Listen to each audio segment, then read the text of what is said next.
That's UNNES Postgraduate School. It was built for those who love knowledge, for those who are challenged to climb the peak of science, and for those who are determined to devote knowledge for humanity. As part of Universitas Negeri Semarang, which is highly accredited, Postgraduate School has some visions for commitment of conservation, commitment to build a healthy organization, commitment to achieve excellence in this global competition era, and commitment to bring prosperity to the entire academics, educators, alumni, and society based on prime public service performance. Pascasarjana UNNES bervisi menjadi lembaga pascasarjana yang berwawasan konservasi dan bereputasi internasional. Pascasarjana UNNES memang dibentuk untuk pengembangan pendidikan program magister dan program doktor, baik kependidikan maupun non-kependidikan, berorientasi pada kebutuhan pembangunan nasional dan internasional. Tujuannya untuk meningkatkan kualitas hidup manusia yang sehat, unggul, dan sejahtera, tanpa melupakan nilai konservasi yang menjadi karakter kami. Pascasarjana UNNES juga dibentuk untuk mewadahi aktivitas penelitian dalam pengembangan ilmu pengetahuan, teknologi, dan seni, juga berperan sebagai mitra pemerintah untuk bantuan konsultasi dan pelatihan dalam berbagai bidang.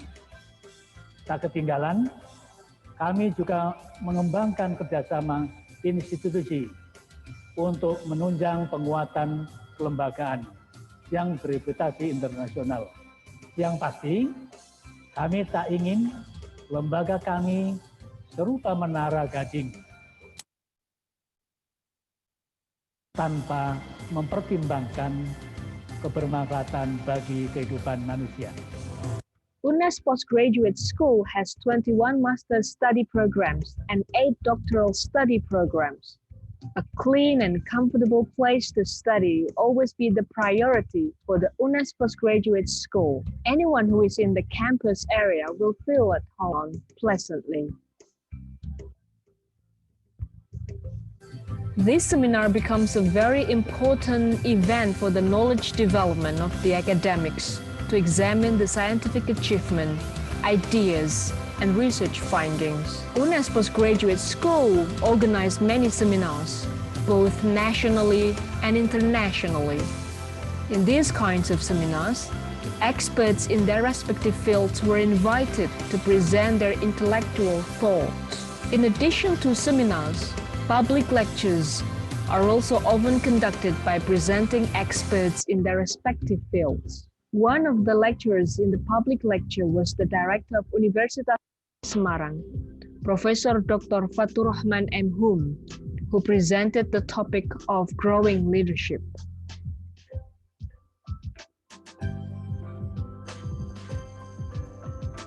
The students who have graduated in both master and doctoral programs devote their knowledge in various educational institutions. In addition to examining the knowledge obtained from UNNES Postgraduate School, their work is the proof of the UNNES Postgraduate alumni's devotion for humanity. Not only academic activities, the bond of togetherness and harmony among the academics is built in an atmosphere of non-academic activities. One example that is routinely done is doing gymnastics together on Friday morning. This togetherness is very important so that everyone who is part of UNNES Postgraduate School will have sense of handar beni, or sense of belonging to this campus. Assalamualaikum, I'm Abdul Hadi Awidat. I'm from Libya. I'm so happy to study here.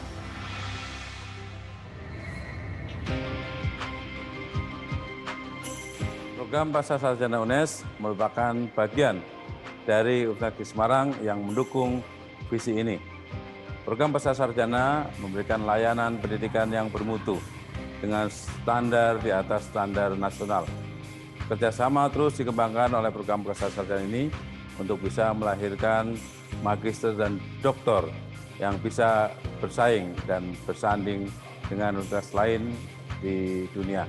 Karena itu terus program Pascasarjana Universitas Semarang agar maju, mewujudkan UNES berwawasan konservasi, bereputasi internasional. Choosing the right place to climb the peak of science. This is what a learner needs to do. One needs to choose a place that not only meets the scientific needs, but also spiritual needs. A place that doesn't only provides practical knowledge, but also encourage everyone to present their intellectual generosity. This is what UNNES Postgraduate School does, a mountain of knowledge that challenges everyone to climb the peak.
55 tahun perjalanan Universitas Negeri Semarang menjadi pilar kemajuan pendidikan Indonesia.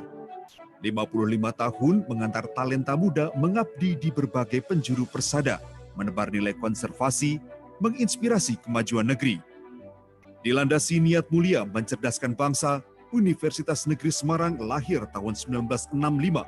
Ia bermetamorfosis menjadi rumah ilmu pengembang peradaban unggul menjadi kebanggaan Indonesia. Ia selaksa kereta, di mana niat tulus menjadi rel, dan prestasi menjadi energi penggeraknya. Itulah yang mengantarkan UNNES dewasa menemu jati dirinya siap menapaki hari baru sebagai universitas berkelas dunia. Secara kelembagaan, sejak tahun 2016, UNNES telah dikukuhkan sebagai universitas unggul terakreditasi A. Ia juga menjadi rumah ilmu yang diminati anak-anak muda, menjadi peringkat 5 perguruan tinggi paling diminati di Indonesia. Kualitas akademik mengundang pengakuan masyarakat dunia dalam 10 tahun terakhir. Akselerasi jumlah prodi terakreditasi A mencapai 65%. Pada waktu yang sama, lembaga-lembaga dunia mengakui keunggulan melalui akreditasi dan sertifikasi internasional yang diperolehnya. Hasilnya, Universitas Negeri Semarang menjadi ruang nyaman bagi lahirnya cendekia muda berkelas dunia. Prestasi mahasiswa bertebaran dalam bidang akademik, inovasi, kewirausahaan, seni, dan olahraga.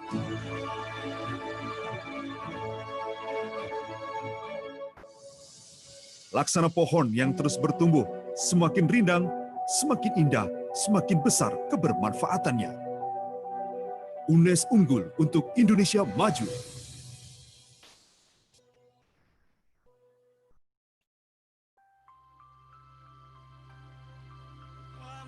Searching for knowledge is like climbing to the top of a mountain, full of struggle and of course tiring.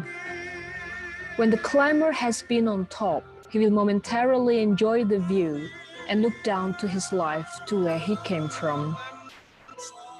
Then, he must immediately go down to return to his life, to the place he must serve for humanity. Likewise, the seeker of knowledge, he will climb the peak of science, and with his knowledge, he must serve humanity. That's UNNES Postgraduate School. It was built for those who love knowledge, for those who are challenged to climb the peak of science, and for those who are determined to devote knowledge for humanity.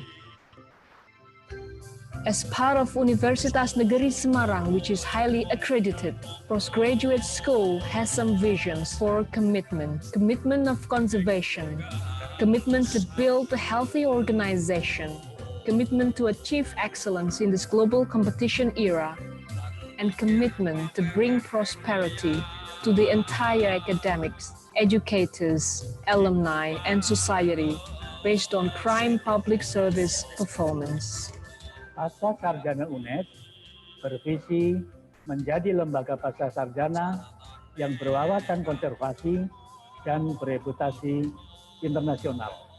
Pascasarjana UNNES memang dibentuk untuk pengembangan pendidikan program magister dan program doktor, baik kependidikan maupun non-kependidikan. Berorientasi pada kebutuhan pembangunan nasional dan internasional. Tujuannya untuk meningkatkan kualitas hidup manusia yang sehat, unggul, dan sejahtera, tanpa melupakan nilai konservasi yang menjadi karakter kami. Pascasarjana UNNES juga dibentuk untuk mewadahi aktivitas penelitian dalam pengembangan ilmu pengetahuan, teknologi, dan seni, juga berperan sebagai mitra pemerintah untuk bantuan konsultasi dan pelatihan dalam berbagai bidang. Tak ketinggalan, kami juga mengembangkan kerjasama institusi untuk menunjang penguatan kelembagaan yang bereputasi internasional.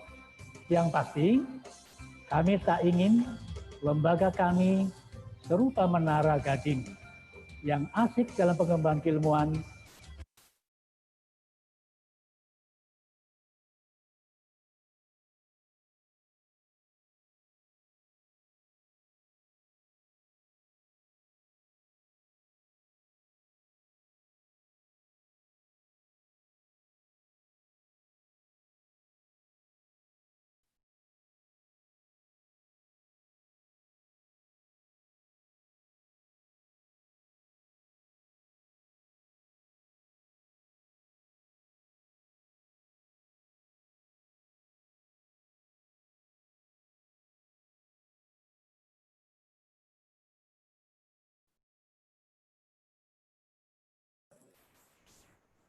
Good morning, everyone. Good morning, everyone. The Honorable Rector of Universitas Negeri Semarang, the Honorable All Vice Rectors, the Honorable UNNES Director of Graduate School, the Honorable All Vice Directors of UNNES Graduate School, all top managements, all invited speakers, distinguished guests, and all participants. We welcome you to the 6th International Seminar on Educational Technology 2020. I am Girindra Putri Dewi Saraswati, acting as your Master of Ceremony. Ladies and gentlemen, let us all now singing the national anthem of Indonesia, Indonesia Raya. All rise.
Thank you. You may return to your seat. The next agenda is praying. So let us all pray for the success of today's seminar. Pray begins.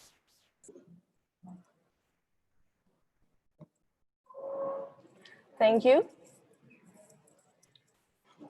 Now, to welcome all distinguished guests and participants, we would like to welcome Professor Dr. Edi Cahyono, MSc, as the chairman of the committee.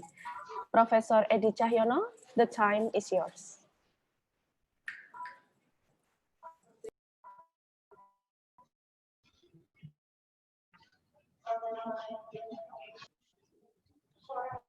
The Honorable Rector of Universitas Negeri Semarang, Profesor Dr. Fatur Rahman M.Hum, Prof. Aris Junaidi, PhD, Director of Learning and Student Affairs, Ministry of Education and Culture, Director of Postgraduate Program, Prof.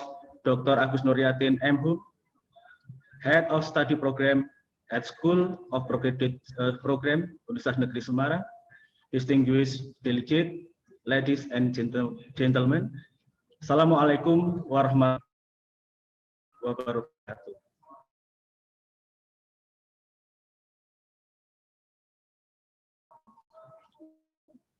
It is my great pleasure and honor to welcome you all the opening ceremony of ISET has become one of the greatest annual events for the graduate program of Universitas Negeri Semarang.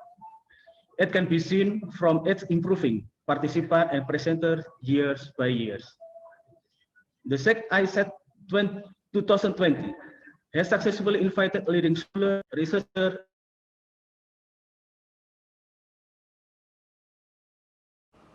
transformation in education for sustainable human quality development. And I would like to express congratulations and appreciation to all keynote speakers. Professor Dr. Fakturrahman M. Hum, Rector of UNNES PhD, Director of Learning and Student Affairs, Ministry of Education and Culture, Dr. Wanrat Abdul Kasim from Pascasarjana University, Thailand, Associate Professor Jane C. Lemers, USA, Dr. Muhammad Fasil Taib bin Sairani from University Pendidikan Sultan Idris, Malaysia, and Dr. Adi Nur Cahyono, MPD from UNNES, working hard to prepare the conference.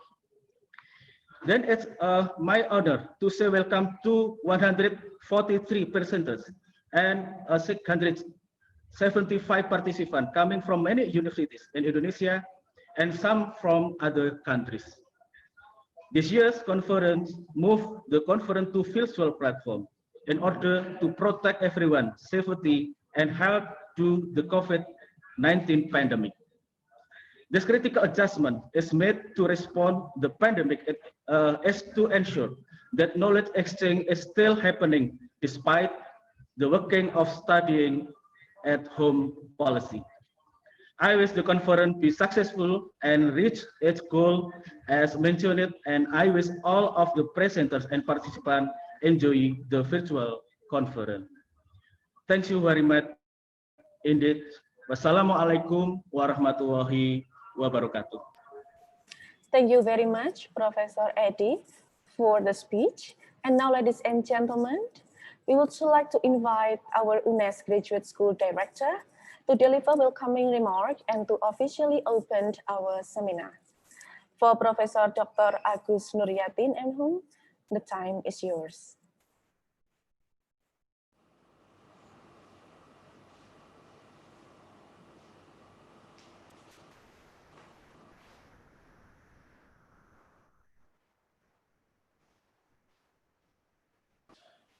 Assalamualaikum warahmatullahi wabarakatuh. Good morning, ladies and gentlemen. As the Director of Postgraduate Program of Universitas Negeri Semarang, we are proud to have the 6th International Conference of Science, Education, and Technology 2020 as our annual international conference. This year's ISET is the 6th conference, and this year's conference is very special because we have to adapt with the COVID-19 pandemic. We conduct ISET virtually in order to uphold the government's policy to protect everyone's safety and health by bringing up the theme digital transformation in science, technology, and education for sustainable human quality development. We hope to offer alternative for education in this critical pandemic period. We'd like to thank for keynote speakers of this conference, Professor Aris Junaidi, the Director of Learning and Students Affairs, Ministry of Education and Culture. Prof. Jane Ch. Lamars, University of Rochester, USA. Dr. Wanrat Abdul Qasim from Thailand. Dr. Muhammad Fazli Taib bin Serani from Malaysia. And Dr. Renat Adinur Cahyono from UNNES. To be chosen as presenters for the parallel presentation is this conference is a considerable honor and achievement. I would like to congratulate the presenters who have been selected, as well as the reviewers who have chosen the successful presenters. I also would like to offer my congratulations and appreciation to the organizing committee who have been working to prepare this conference, and to all keynote speakers, presenters, and participants for such an impressive conference. We hope throughout this annual ISET conference, there will be a strong bond amongst academics, especially those with the expertise of science, education, and technology. I wish you a wonderful conference. Thank you for joining us. Wassalamualaikum warahmatullahi wabarakatuh. Thank you very much. Thank you.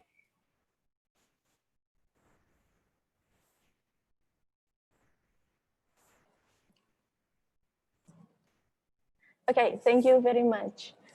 That was an opening of our seminar by the director of UNNES Graduate School. The next agenda is keynote speech by Director of Universitas Negeri Semarang that will be delivered by Dr. Hendy Pratama.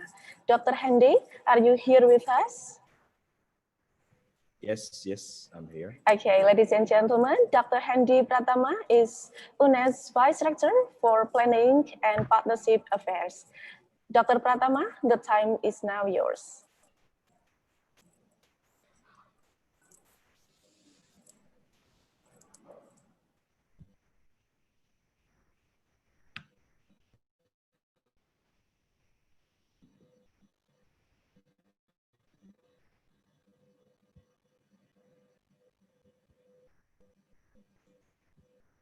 Okay, ladies and gentlemen, thank you very much for the time. The Honorable, the Director of the Postgraduate Program at Universitas Negeri Semarang, ladies and gentlemen, all the speakers who are here today. First of all, I'd like to extend the sincerest apology from the Rector of Universitas Negeri Semarang, because at the same time, today is also the day for our graduation. So Professor Dr. Fatur Rahman, Director of Universitas Negeri Semarang, should attend the online graduation. Ladies and gentlemen, today we would like to talk about the advancing university to a world-class university. And at this point, we would like to focus on the pivotal role of information technology.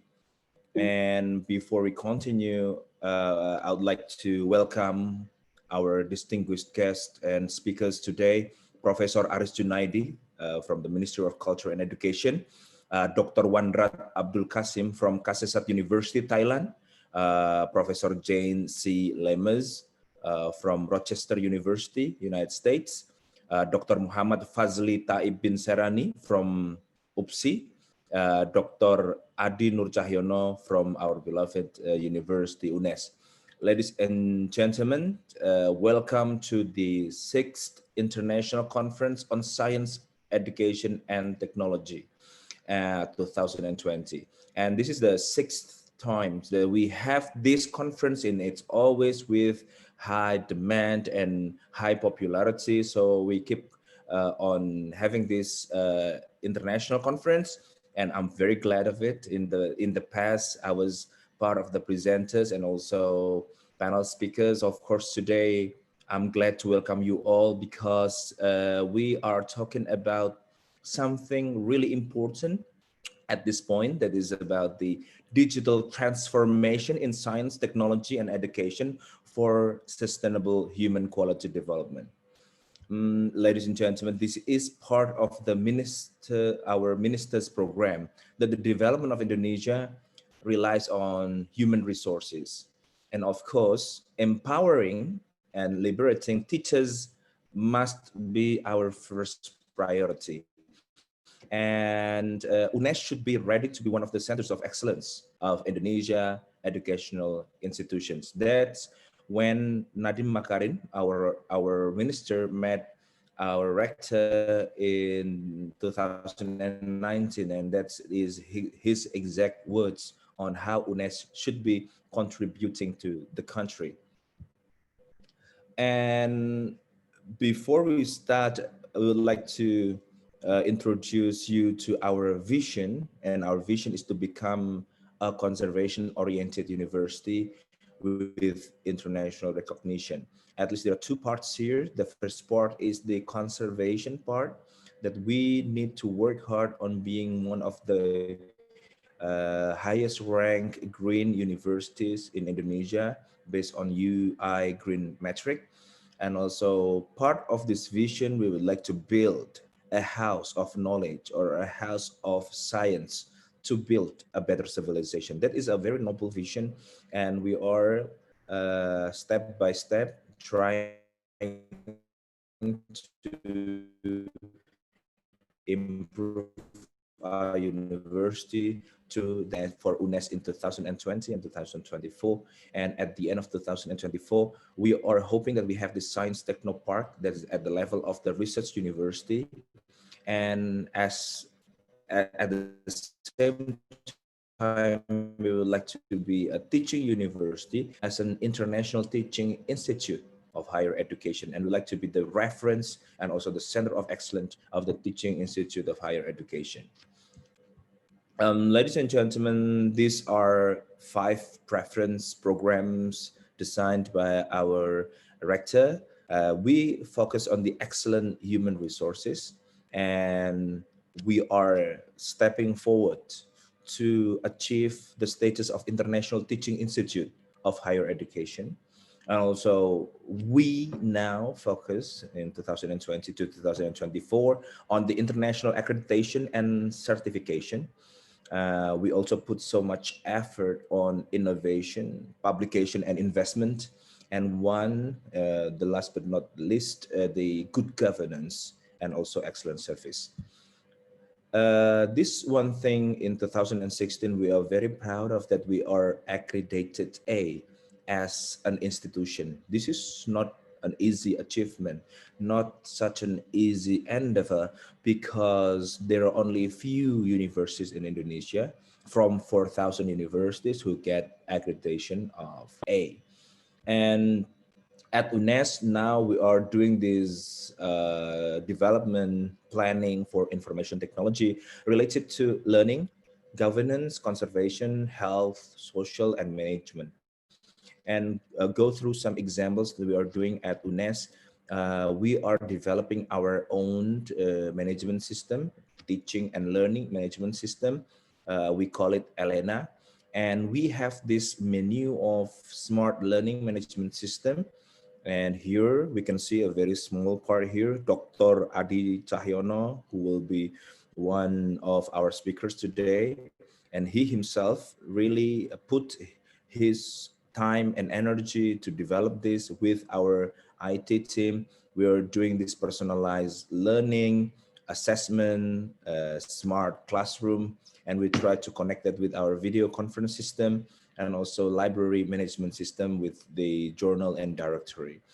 And we are very proud of Elena UNES. This is our own made Blackboard, although we also adopted from this Moodle platform, but we have customized it into our need. And last semester, at least 60 to 70% of the lecturers have utilized this.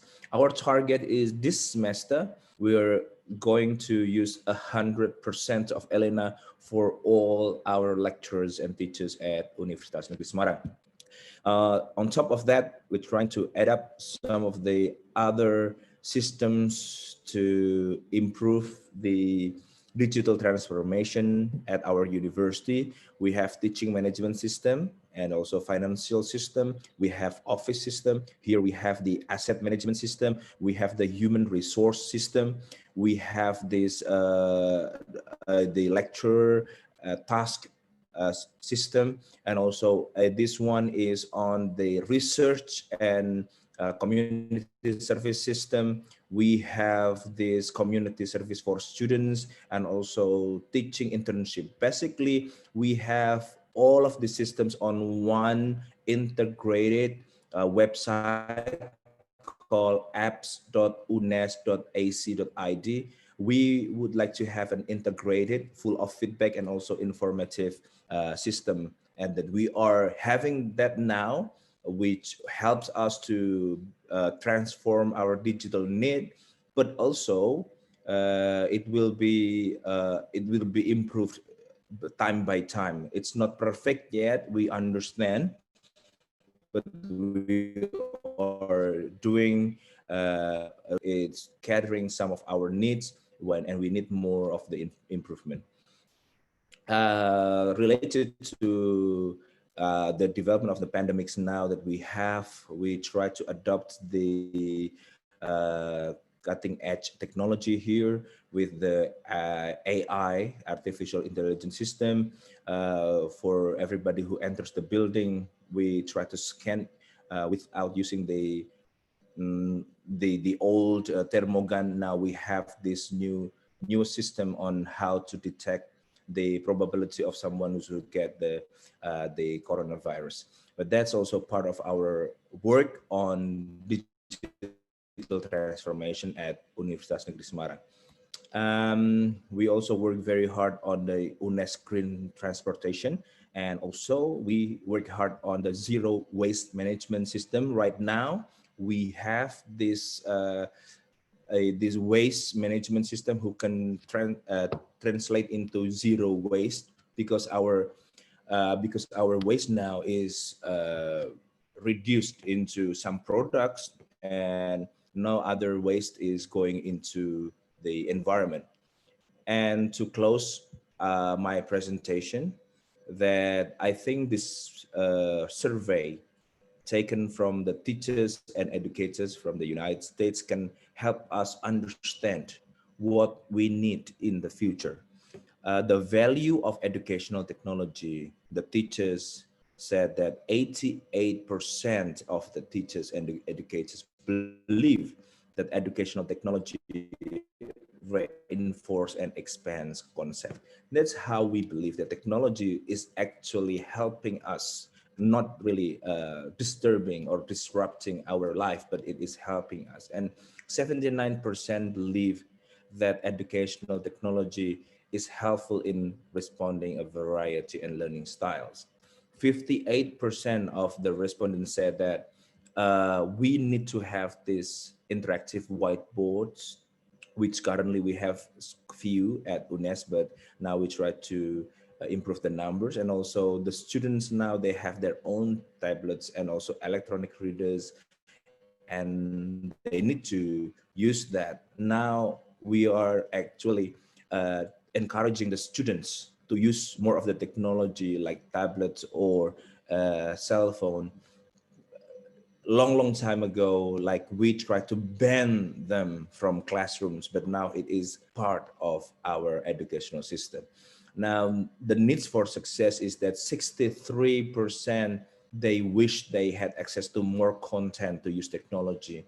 And also they wish that they want to support. There's a department at our university that support the teachers and the educators using technology. I think it also applies with schools, where the school should have a department to support the technology.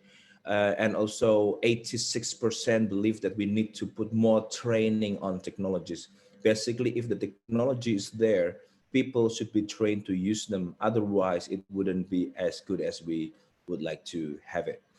And the future of digital learning, that 65% of the teachers would like to spend more time learning about and implementing technology. And 5 to 7 years from today, digital books would be supplementing the traditional textbooks. And probably now we can see that the traditional textbooks are already rare, that PDFs and also ebook now is getting more and more famous. Ladies and gentlemen, I think that sum up the presentation from our rector, Professor Dr. Fatur Rahman, and my name is Hedi Pratama, representing him today. I wish you good luck. I wish you to have a good conference with fruitful knowledge and ideas shared. Enjoy your time, enjoy your sessions. Wassalamualaikum warahmatullahi wabarakatuh.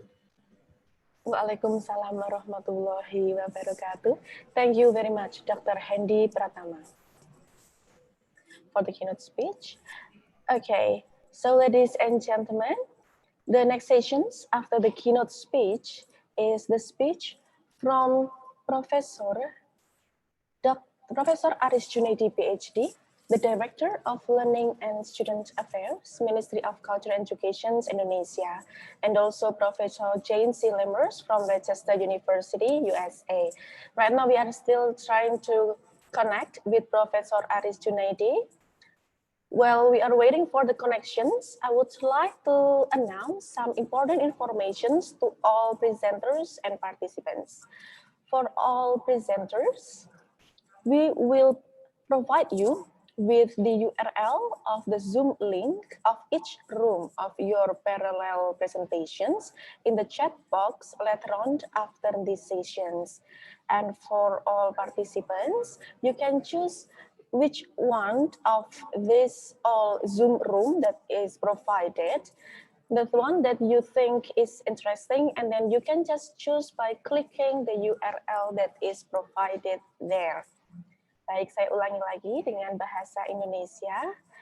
Bagi semua presenter paralel, dapat bergabung di masing-masing Zoom room yang sudah disediakan sesuai dengan tema masing-masing dan ruang kelas yang sudah diinfokan oleh panitia. Link untuk Zoom-nya akan disediakan oleh panitia di chat box yang ada di Zoom plenary session ini. Sementara untuk partisipan, dapat bebas memilih Zoom room yang dikehendaki di kelas-kelas paralel yang dikehendaki, dan URL-nya sama dengan yang disediakan untuk para presenter. Jadi nanti di akhir kegiatan plenary session ini akan disediakan link-link untuk ke kelas-kelas paralel tersebut. Jadi nanti setelah selesai plenary sessions, Bapak Ibu dapat membuka fitur chat yang ada di Zoom. Di situ akan disediakan dan tinggal dipilih URL-nya. Kita sekarang masih menunggu sambungan dari Profesor Junaidi. Okay, I think we can continue. So, ladies and gentlemen, the next agenda is the second plenary session. The next agenda is the first plenary sessions that will be moderated by Dr. Zainal Abidin. Dr. Zainal Abidin is lecturer of Computer Sciences Study Program at Faculty of Mathematics and Natural Sciences, Universitas Negeri Semarang. Dr. Zainal Abidin will act as moderator for Professor Aris Junaidi, PhD, and also Professor Jane C. Lemmers. Dr. Zainal, are you here with us? Yes, Girindra, thank you. Okay, then now it is all yours. I give the time to you. Thank you so much, Girindra. Hello, everyone, and welcome to the first plenary sessions. I'm Dr. Zainal Abidin. It is an honor for me to be your moderator today. In this session, we have two speakers. I would like to welcome the speakers. Here we have Professor Aris Junaidi from Indonesia. We're still waiting for him to joining us. And then we also have Associate Professor Jane C. Lemmers from Rochester, United States. Yeah. Before Jane start her talk, let me introduce you with her curriculum vitae. Could you please, operator, share her curriculum vitae?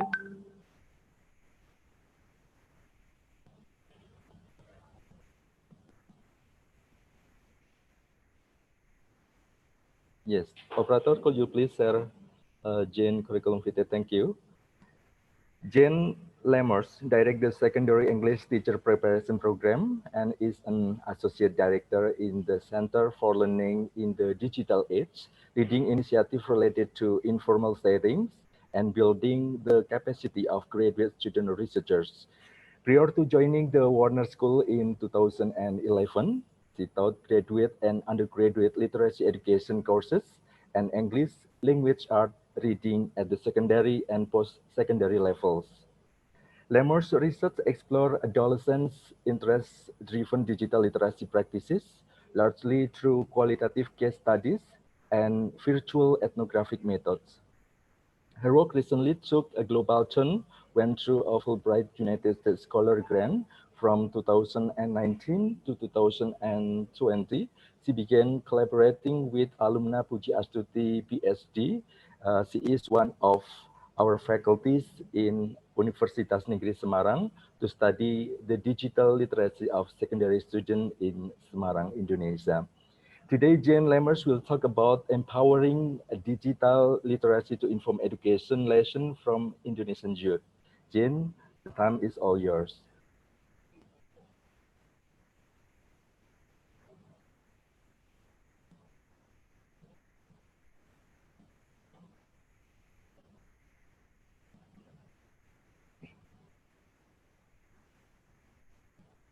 Okay, well, ladies and gentlemen. Sorry that I was not able to join you all in person in Semarang.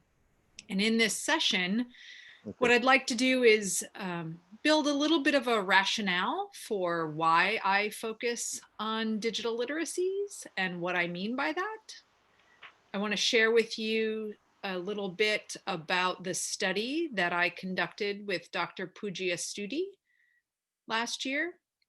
And I want to offer some findings and some questions that will hopefully prompt your discussions about what digital transformation in education for sustainable human quality development could look like to connect to your conference theme.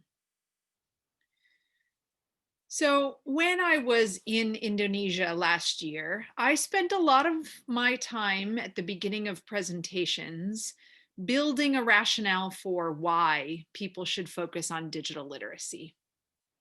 In particular, I would explain to people that the internet is a very profound technology that has changed literacy in so many ways because, as these authors share with you here, no previous technology for literacy has been adopted by so many in so many different places in such a short period of time and with such profound consequences.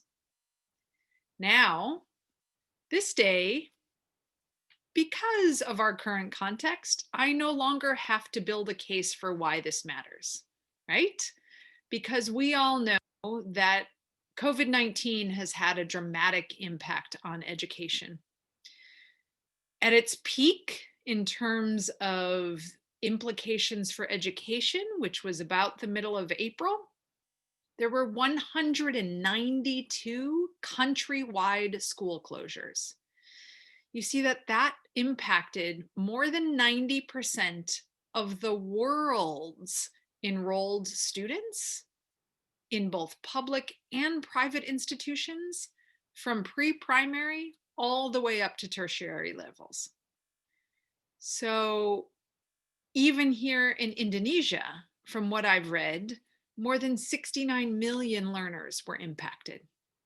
So we went very dramatically and very quickly from education that allowed us to connect face-to-face and group together to education that was mediated by technology. Here's a good example of what my own work with students now looks like. So it's not as important to share with you why I focus on digital literacy, but instead I want to talk about how should we think about digital literacies. In Indonesia, during the time that I was there, your new Minister of Education and Culture launched a rebranding of the National Literacy program. And in that, there was this infographic shared back in January on the ministry's Facebook page. And you see how they frame digital literacy as something that is very focused on the user sorting through information. And though they talk about the importance of digital literacy, it is more about receiving information than it is about producing information with technology. And I would like us to think instead about literacies as multiple. So I use definitions from G and Goffman, such as these you see here, that recognize literacies as socially recognized ways of living, interacting, valuing, thinking, believing, speaking, that these discourses that we use for literacies are instantiations of our identity. And that the language that we use is as much about the message or the content as it is a symptom of one's identity. So I very much see literacies and identities as connected. In terms of what some have called new literacies, when technology is mediating our literacies, it requires new uses and it requires new practices. And most importantly, for your conversations about transformation in education, I'd like us to consider that new literacies are absolutely central to full civic, economic, and personal in our world community. And that these new literacies are multiple, multimodal, and multifaceted. There is not one right standard way to practice literacy, specifically digital literacies. I'd also like you to learn from what Tierney calls global meaning makers. And in particular, he frames the importance of global meaning makers as ones that are empowered. When young people, because that's who I'm interested in, are given the tools and the practices so that they can make meaning in ways that are informed by and fused with the meanings of others from around the world. In addition, Tierney reminds us that a perspective of global meaning making means that we must require teachers and educators and people to think not about literacy as passive, receptive, or restrictive, and rather our forms of reading and writing and literacy practice must be more active, collective, critical, interrogative, and they must be much more adaptive. So with that background in mind, I want to introduce you to the research project that Pujiya Studi and I conducted, where we were trying to answer this question: what are the digital literacy practices of Indonesian secondary students?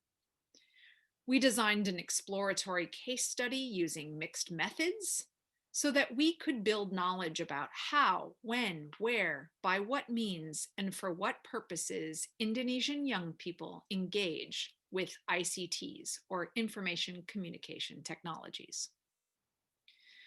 We deployed a survey that garnered 618 responses. More of our participants were girls, given who elected to participate in the survey and given the makeup of the classrooms that we were in. We visited 4 SMA schools and 3 SMP schools. For our data collection, we started first with an initial focus group discussion of a small group of young people, asking them questions about the apps they use, the websites they visit, and why, and some of their thoughts about technologies. We then used the information from these youth in order to design an open and closed item survey.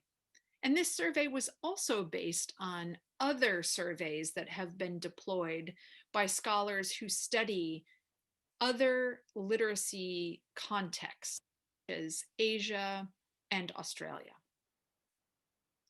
After deploying our survey and yielding the 618 responses we had, we then did some very quick analyses just to get an idea of what might be good follow-up topics or good questions to ask for clarification about with another set of focus group discussions.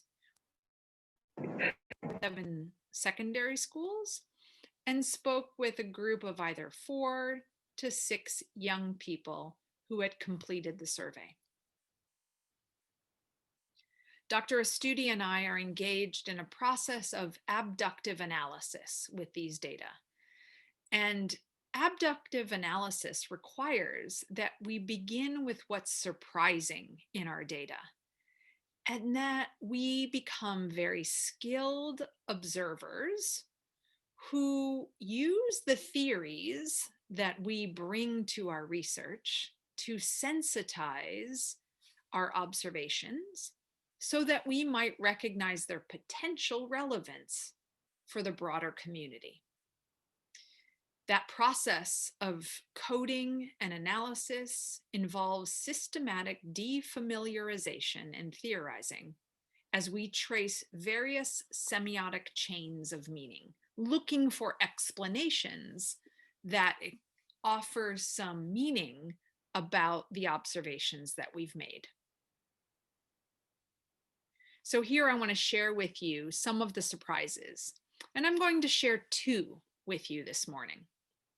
Our first surprise was that when students answered questions about what they didn't like about technology, they were worried about hoaxes.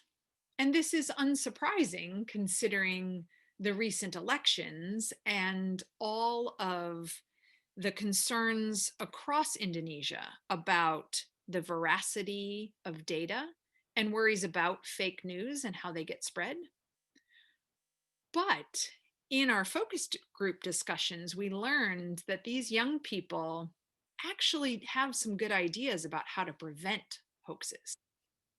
So we begin with the data we could not ignore, which was that 177 of the students mentioned hoax in their survey responses. So that was more than a quarter of the students Remember, we didn't ask them about hoaxes. We just asked them what they liked least about technology or social media. As we sought to make more sense of this initial bit of observation, we looked more carefully to see, where do the students locate blame for hoax?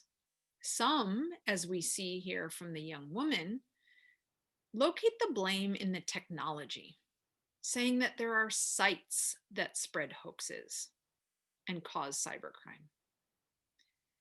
Whereas this young man shared with us that it was the users who use social media to spread hoax and other toxicity that concerned him. So there is a bit of a difference in terms of who or what is to blame, according to these young people. What we also learned from them, and here again, this is very unsurprising in some ways, given the context and the importance of societal harmony and collectivism in Indonesia. But some of the young people in our research had concerns about the ways in which hoaxes might cause societal disruption. So one young man told us that he was worried that it would threaten the unity of Indonesia, something that this nation is trying so hard to continue to build. One young woman told us that she was concerned that things like hoaxes and fake news might break the norms of what's expected. Now, when we brought this issue of hoax to our focus group discussions at the end of our research, we asked many of the young people to tell us a little bit more about what they knew about hoaxes and how they sought to combat them. None of the students that we talked to told us that their schools were providing about hoax, though they did acknowledge hearing adults talk about them. Rather, young people like this young man, Izen, said that he himself has to look deeper, that a hoax really must be overcome by oneself first, because they have an obligation to look deeper into the information so that you do not end up being led by opinion that gets shared in content like that. Winky, in another one of our focus groups, told us that here again, it's her responsibility to do additional reading. For her, she said that one of her practices to combat hoaxes is that she explores Google and looks at a variety of different stories about the same topic before she ever comments on something. So she wants to read all of it. She also feels like it's up to her to overcome a hoax like that. So once she has read everything, then she can make comments. And in particular, at the time of this focus group, it was early February, just as the coronavirus was starting to have an impact. And Winky told us that she very much was trying to combat the hoax and the misinformation about it being a Chinese virus. The second surprise in our data was that students want more from their technology learning experiences than the schools were typically providing them. So when we asked young people what they were learning in their Informatica class or their ICT, their technology class, first of all, they told us across classes, schools were using technology mostly for just assessment. They took quizzes on Google Forms. They used Quizlet, Kahoot, and other assessment-based practices. Remind you, this survey was done before the coronavirus did shut down Indonesian schools. The young people in our study also told us that they were learning about hardware, software, and brainware in their technology classes. So theories and about how the computers work, and often different Microsoft Office programs to be able to produce content, again, for assessment. When we asked them what they wanted to learn in schools, we learned from them that they were interested in learning how to use technology to do things, how to learn to use technology to make things. They wanted to be producers of knowledge. And one young person told us, I want to know how technology can increase someone's talents or ability.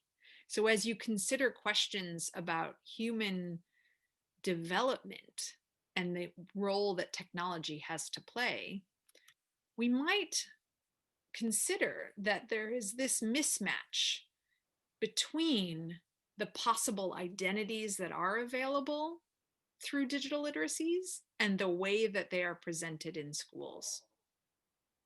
In schools, more often, technology and the learner is conceived of as having identities that are very passive and restrictive and just responding to the guru as opposed to constructing something of their own. These young people want to use technologies in ways that are much more active, empowering, and creative.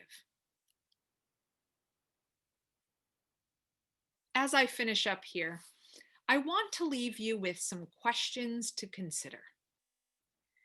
So based on what I learned from these young people in our study and learned from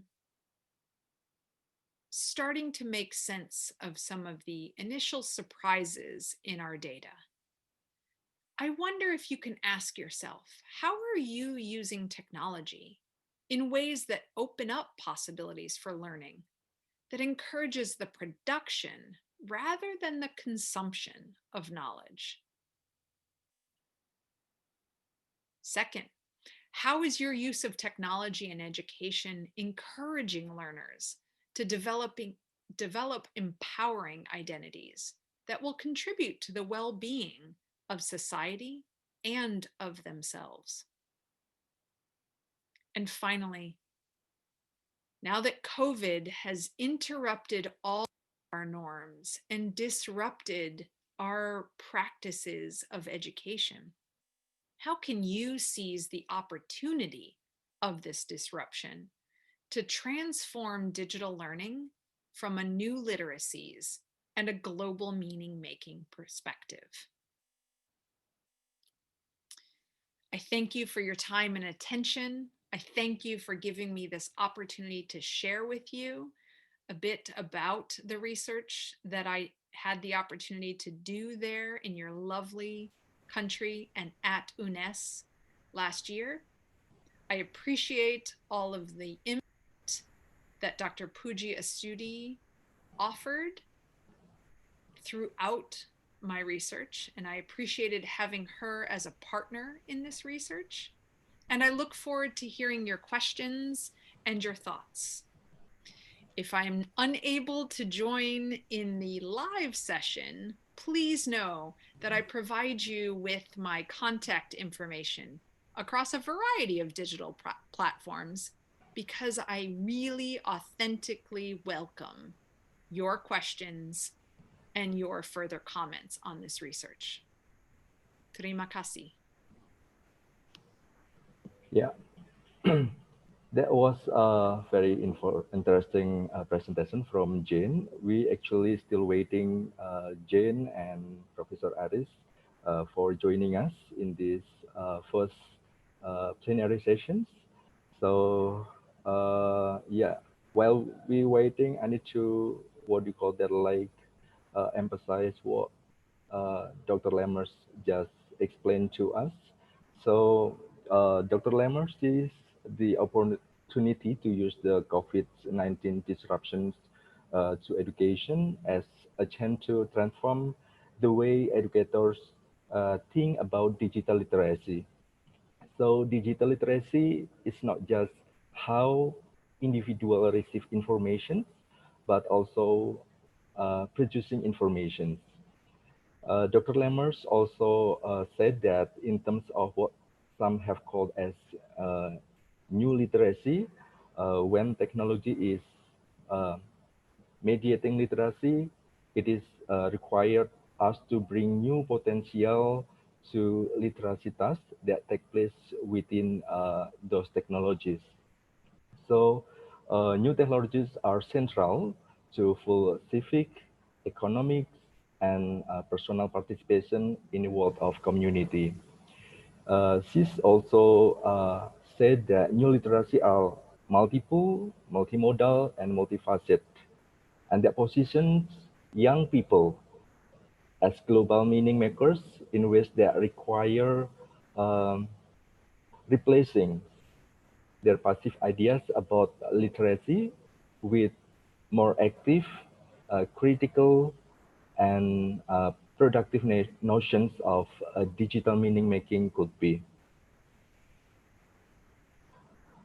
Okay. Professor Aris Junaidi is already joining. Okay. Yes. Good morning. Yes. Morning. Good How are you? Good morning, Prof. Aris. Thank you. Okay. Thank you so much. Yeah. Thank you. Thank you so much for joining us. Thank you. So I think we can move to our next speaker, Prof. Aris. But before Prof. Aris deliver his talk, let me introduce you his curriculum vitae. The operator, could you please share his curriculum vitae? Okay. Professor Aris Junaidi completed his PhD in reproductive endocrinology in 1999 at Murdoch University, Western Australia, and took a postdoctoral fellowship at the Institute of Reproductive Medicine, Münster University, Germany from 2003 to 2004. In 2007, he was awarded the prestigious Endeavour Executive Award. During 2006 to 2007, he was the head of postgraduate student at Gajah Mada University. In 2008, he assigned as the head of quality management system improvement at the same university. From 2009 to 2012, he was an education attaché at the Indonesian Embassy in Canberra, Australia. Then he was promoted as the director of Education Secretariat at the Ministry of Education and Culture, Republic of Indonesia. Between 2015 to 2019, he was Director of Quality Assurance, Directorate General of Learning and Student Affairs, Ministry of Research, Technology and Higher Education. Currently, he is Director of Learning and Student Affairs, Directorate General of Higher Education, Ministry of Education and Cultures. Today, Prof. Aris Junaidi will talk about higher education, independent learning, independent campus, a model of learning in the new normal era. Prof. Aris, the floor is yours. Thank you so much, Mr. Chairman. Very good morning to all of you. Honorable Rector UNNES, Vice Rector and all, and also distinguished speaker, Dr. Wanrat Abdullah Kasim from Thailand and Associate Professor Jane C. Lemons from USA, and also Dr. Adi and Dr. Muhammad from Malaysia, and all the distinguished guests. Please allow me to talk about our policy, our Ministry of Education and Culture, to talk about our policy in the new normal life, especially on online distance learning, and also from our new policy, independent campus. So could you please display, or I have to, yes, okay. So this is my my topic for 2 days. Please allow me to talk between 15 to 20 minutes about our policy. This is the higher education, independent learning, and independent campus, a model of a new learning in the new normal era. The next, please. Yes, first that for the learning campus, we actually have 4 policy. Yeah, the first one is about the opening of the new study program. That's mean we provide with the ministerial decree number 7, as well as ministerial decree number 5, 2020. That's mean that all the higher education institution or study program who have excellent in accreditation or very good in accreditation can open and close the new study program. And the second policy is about the higher education institution. This is about the accreditation system. And now the accreditation system can be extended automatically for the next 5 years. And the third one, we encouraging all the public university to be a legal entity status university. And the fourth one, this is give the chance to all of our students to get another new competency. That means up to 3 semesters outside of the core study program. So this is for a new policy at the ministry. The next, please. So that means what the base of the independent campus.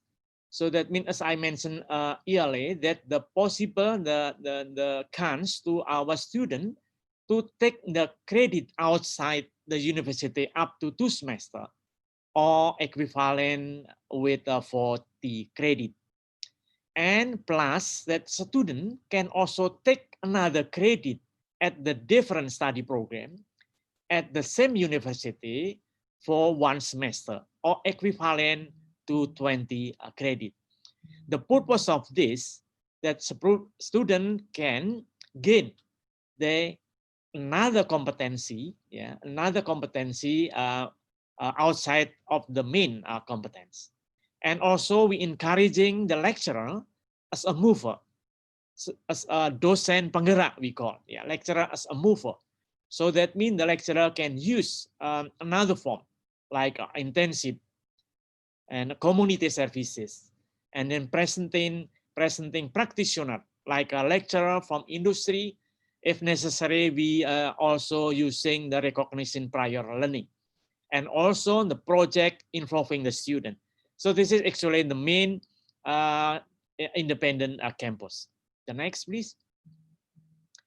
And also, besides they gain from the study program, they also can choose the many activities. We categorize in 8 activities that can student choose which one they can use these activities. And all activities can equivalent with the what we call it, the subject, and also they can gain the competency and also the get of the credit from that activities. For example, intensive or work practices, and also project in the villages, teaching in school, student exchange, national or international. Student can also do a research as a research assistant, and also entrepreneurial activities, and also independent project and humanitarian project. So this is 8 activities that student can choose up to 2 semesters. So that means we call independent learning and independent campus for our new policy. The next, please. And as we also would like to introduce our roadmap of the SPADA. SPADA means Sistem Pembelajaran Daring or Indonesian MOOCs. So the roadmap of the SPADA, actually we starting as a piloting in 2014. For start, we have a credit transfer at that time and 30 courses. and consists of 240 modules and 8 universities at that time. And then we start the implementation of the program for the next and the following years. And the PEC, we also expansion 2018 up to 2019. We call a credit transfer hybrid learning for the teachers. We have 53, 424 modules. So this is our roadmap of the SPADA, dissemination and then further expansion and also expansion. Next, please. And as we introducing that our SPADA here actually as an aggregator. So all the module can be supplied by individual as a provider, as well as for course provider, and also for study program provider. All the modules that we submitted to us must be achieve the quality assurance standard that set up by us.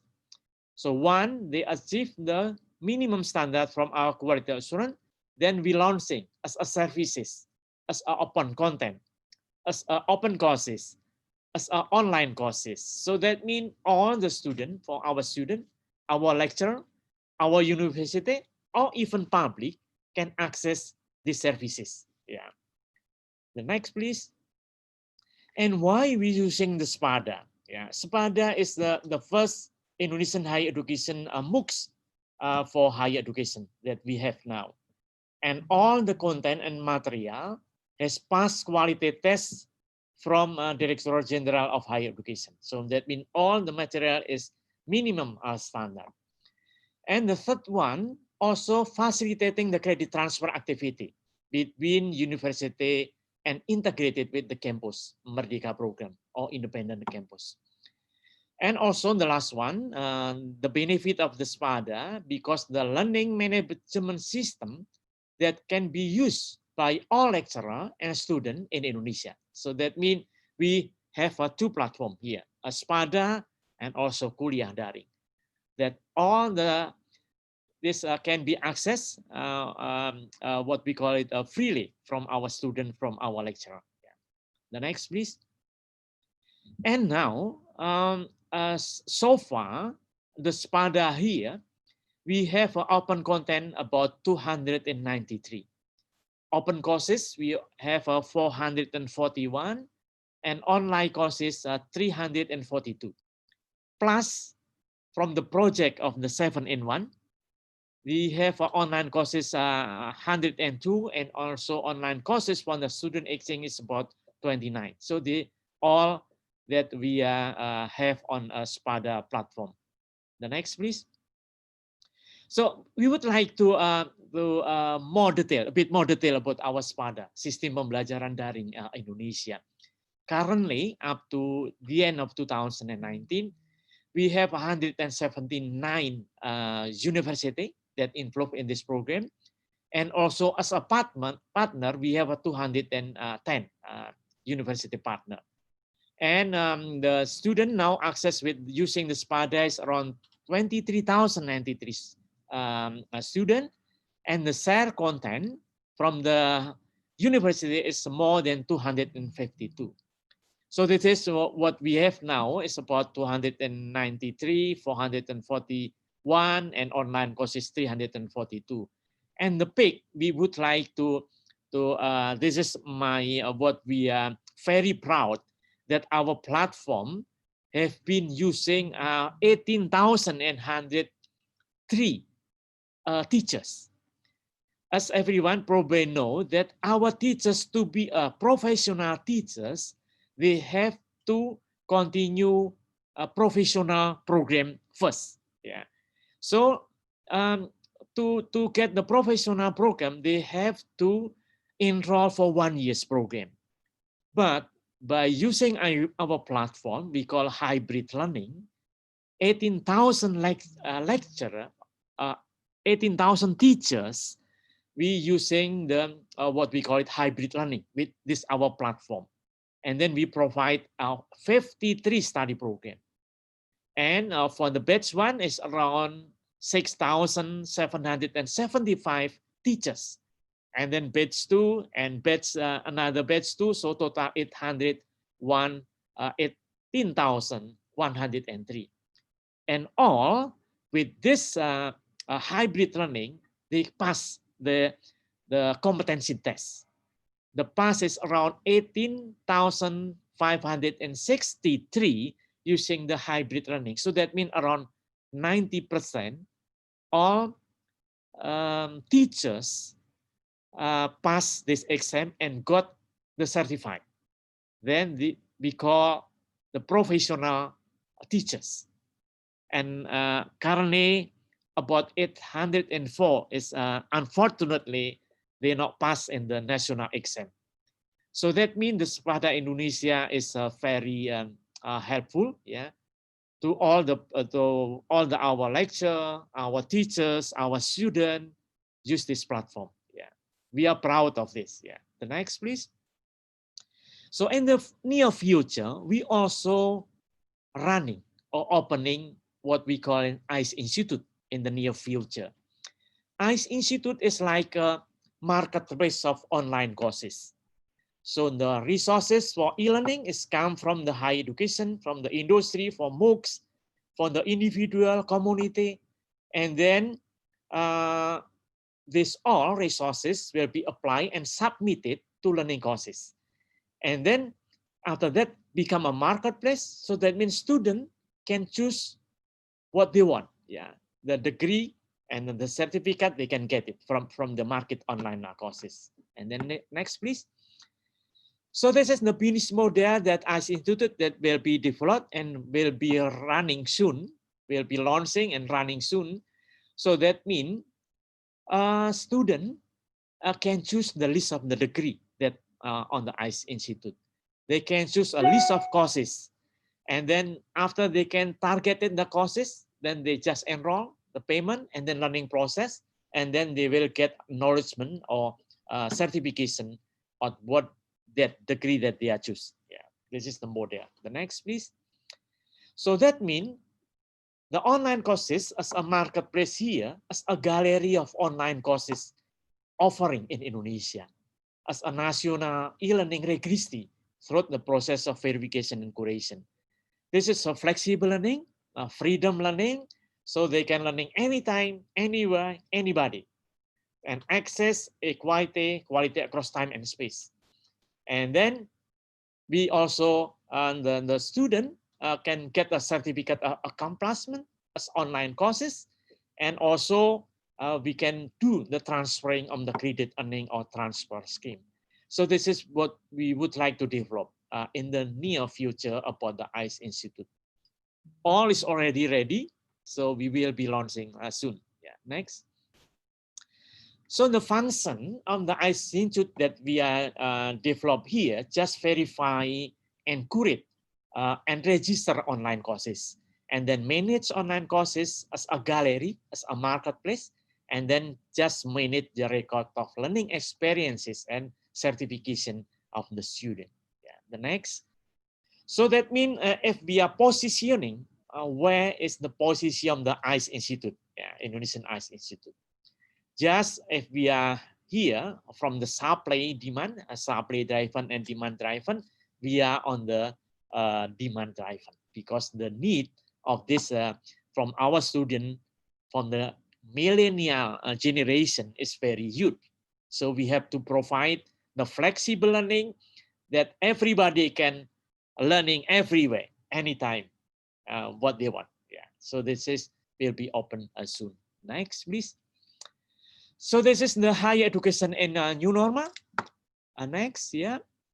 Yeah, this is the implementation that our ministry starting the ELA 2020 and up to now, and the pandemic COVID-19 here.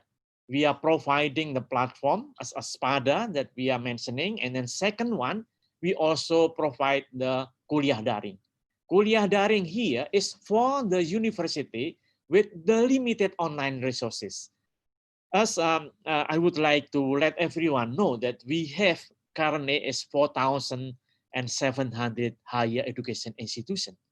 So this kuliah daring is for university which have the limited online resources. We also working together with the Google Classroom.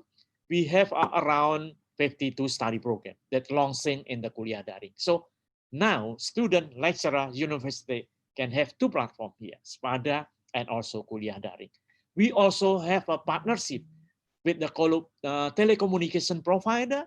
We have provide the cheap what we call it internet access, and now we have a 400,000 for the student that will get a free access of the internet.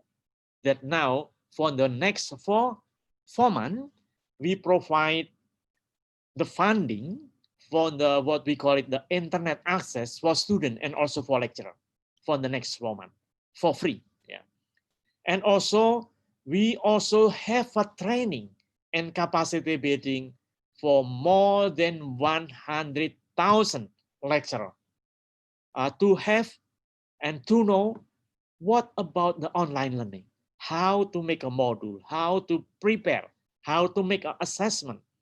During the last 2 months, we provide the training for free. Yeah, and also we establishing the credit transfer, and also we encouraging all our students during study from home, during work from home, to utilize the international MOOC as well, like Coursera, edX, and of course our platform. Yeah. So this is 6 our policy in the era pandemic that we challenge now. Yeah, the next. And of course, we have challenges. Yeah, that the network and access diversity in each region. We are now have some strategy to solve the problem. The cost of the internet, we already mentioned that we are provide free for our student and lecture, and also we have some grant or funding to each of the study program to develop the learning material. And also, of course, we are maintaining the quality assurance. Yeah. The next, I think it's all. So thank you very much for your kind attention. And now the time is for Mr. Chairman. So thank you very much. Billahi taufiq wal hidayah. Assalamualaikum warahmatullahi wabarakatuh. Thank you. Waalaikumsalam warahmatullahi wabarakatuh. That's very interesting information about Kampus Merdeka program, isn't it? Well, ladies and gentlemen, that's all the presentation from our speakers in this first plenary session. And we're still waiting for Jane to join us. So, yeah. I think we can come to Q&A.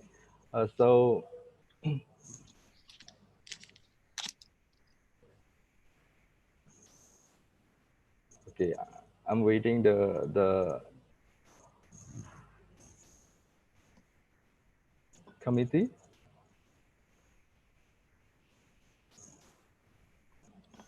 Is Jen join us, or do we still wait?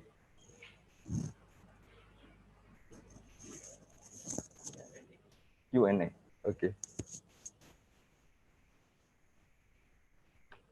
Okay, now we come to Q&A session. We still have much time with Q&A, so while we waiting Jane to join us, all the participants can post the question. You can post the question through chat box, or maybe you can raise hand. Oh, good evening, Jane. Hello. Selamat pagi. Selamat pagi. Selamat pagi, Jane. Yeah. Selamat malam in Rochester. Yeah. Okay, we come to Q&A. So we still have much time to this session.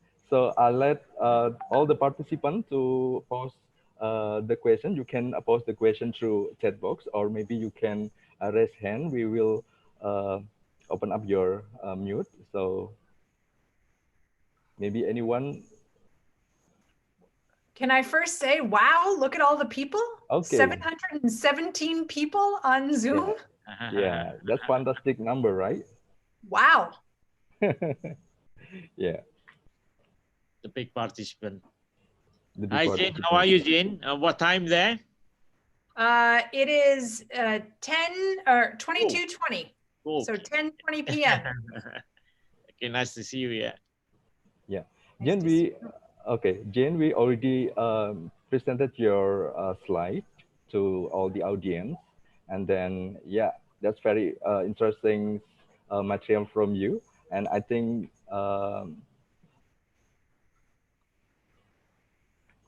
while we waiting the participant to post their question, maybe I have a question maybe for. Are all the people putting in chat, putting their own names? Is that to say that they have a Yes. question? Yeah. Okay. Yeah. We let the participant to post the question on chat box, and also I will also let the participants to raise hand, and we will give opportunity to them to ask the question directly to you. Okay. Rita, my fruit friend is on here.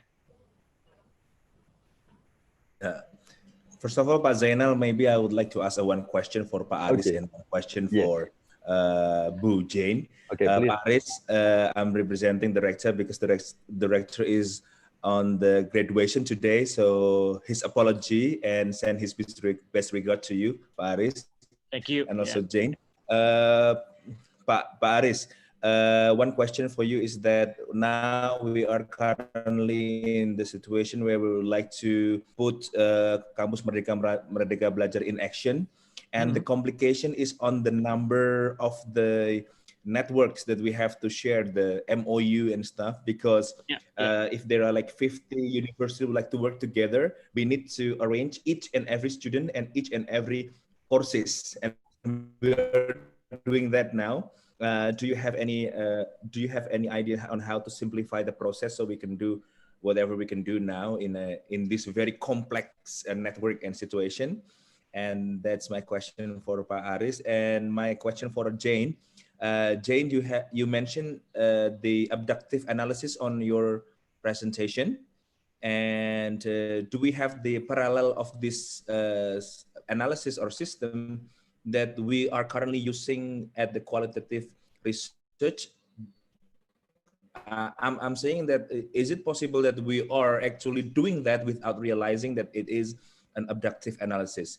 And if it's possible, then what do you suggest that we use this per se as an abductive analysis, or you can give us some example that somehow we are also doing that during our research, but it's not called an abductive analysis per se? That's my question. Thank you, Pak Zainal. I give it back to you. Thank you, Pak Hendi Pratama. Maybe Prof. Aris and Jane can give feedback or response. Yes.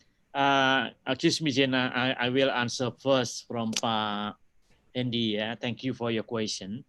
So what I will suggest is please develop like a consortium or network. So that means it's more easily. It's only one, but commitment between a group of the university that already developed. For example, in Australia, they have a group of 8.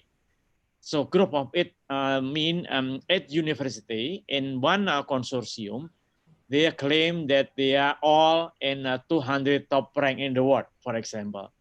And then another one, for example, another example in Australia also have a consortium we call ATN, Australia Technology Network.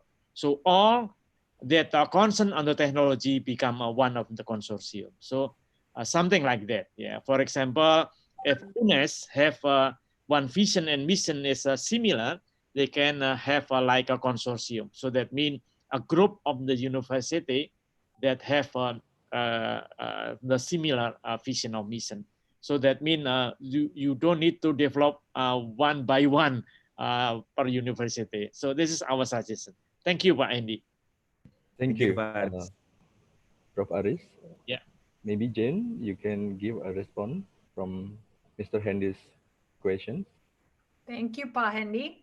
So I don't think I have come across anybody doing abductive analysis. I think it is more common to be either inductive, meaning that you're trying to let it come from your data, much like grounded theory, or that you're doing deductive, meaning you have codes in your head already and you're trying to put them on what is happening. And abductive kind of goes between and does both, starting with like I said, the surprises in your data and an observation. And then the other thing that is really required of it is you have to have really sophisticated theoretical understanding. So you can only do abductive analyses to make sense of observations if you've done a lot of studying of relevant theory.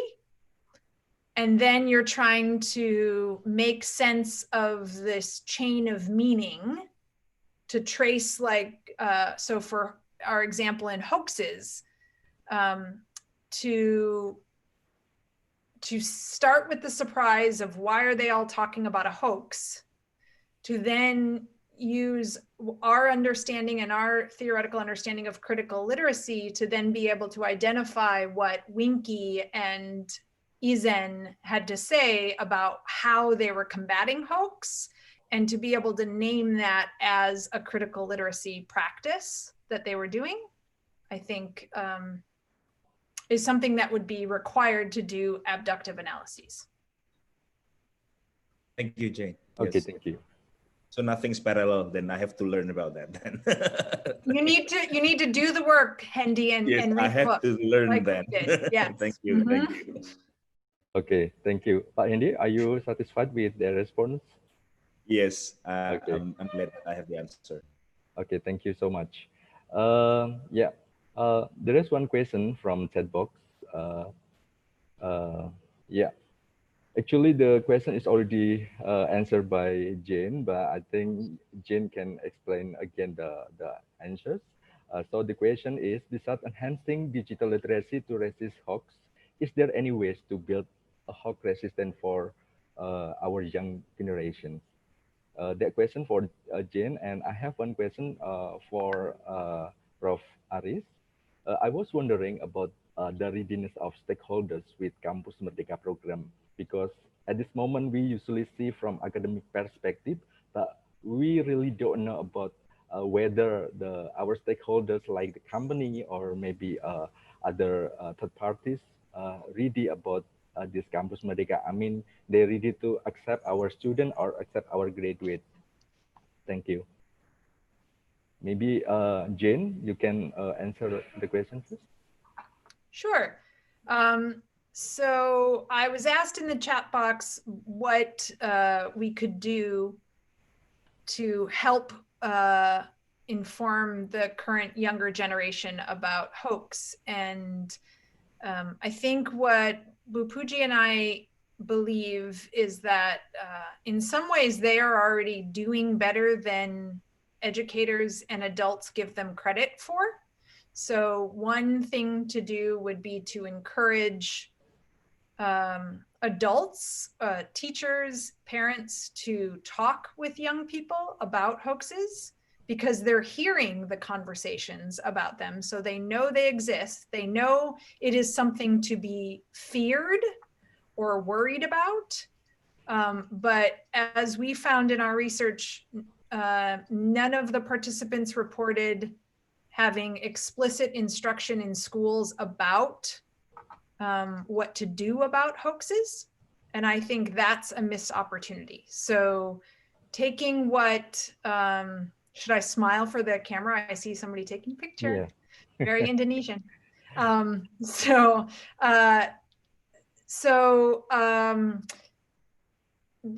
think that teachers and parents should take the opportunity to talk with young people about doing the things that Winky and Ezen did, which is to read multiple sources, to better understand what the motivation might be behind a hoax or anything as people are trying to spread different news sources, and to not share. Like to also, I think it's up to everyone in the culture to not be one of those people that just shares thing without reading it and knowing it yourself. So modeling better behavior. Okay, thank you, Jane. Maybe Prof. Aris next. Yes, thank you for the question. So now we have a platform for the campus Merdeka, yeah, and the pangkalan data pendidikan tinggi that we have. So in this platform, there is a list of the stakeholder or company or BUMN or industry that offering the 8 activities that we have for the campus Merdeka or independent campus. For example, now it's already on the list is about 122 from BUMN and also some of the industry. They offering when they are needed for the student and for how long, and also what the incentive that will be received by a student, and what the criteria that they are looking for the student. So all the information on the list is in our new platform on the Campus Merdeka. So that means more easily for our student and looking for the industry or the BUMN that offering the magang or internship. So thank you, Pak Zana. Yeah, thank you, Prof. Aris. We also another question from participants. So a question for Prof. Aris from how about the policy of the Ministry of Education and Culture related to online learning? Until when learning can be conducted online for this semester especially? Yeah. Thank you. Thank you for the query. Yeah. Actually, we do not know when we can starting what we call it in the class, in the classroom. It started in the classroom, but based on 4 ministry that we have agreement, surat SKB 4 menteri that for the online learning must be conducted until the end of 2019. One that the gugus tugas are mentioning the safe that we can opening the face-to-face lecturer again. Yeah, but now we do not know when. Yeah, so we just waiting, and the trend on the curva of the pandemic is still increased. So we do not know until when. Yeah, so thank you, Pak Zainal. Yeah. Okay, thank you so much. We have another question for Jane. You mentioned about assessment in the online situation. In this era, learning is carried out online. Of course, its students, especially elementary school students, is still accompanied by their parents to carry out online learning. In terms of the assessment carried out through technology, such as some teachers may be using a Google Form, quizzes, and others applications. So, but there are problems in the field. Many students who work are assisted by their parents. So are there any other technological alternatives that can actually assess students? I think this brings us back to the question of what is the purpose of the assessment? What are you really trying to understand? And what identity are you trying to instill in the young people? Do you want them to be good test takers? Do you want them to be people who can have the identity of memorizing and repeating? Or do you want them to have the identity of creators of knowledge? So do you want them to be makers of something? And if what you want them to be is a maker in order to build the capacity to be a productive contributor and creator of knowledge in Indonesia, then I think you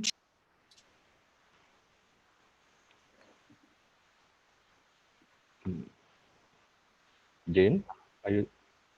It seems that our connection is, we have a technical problem with Jane.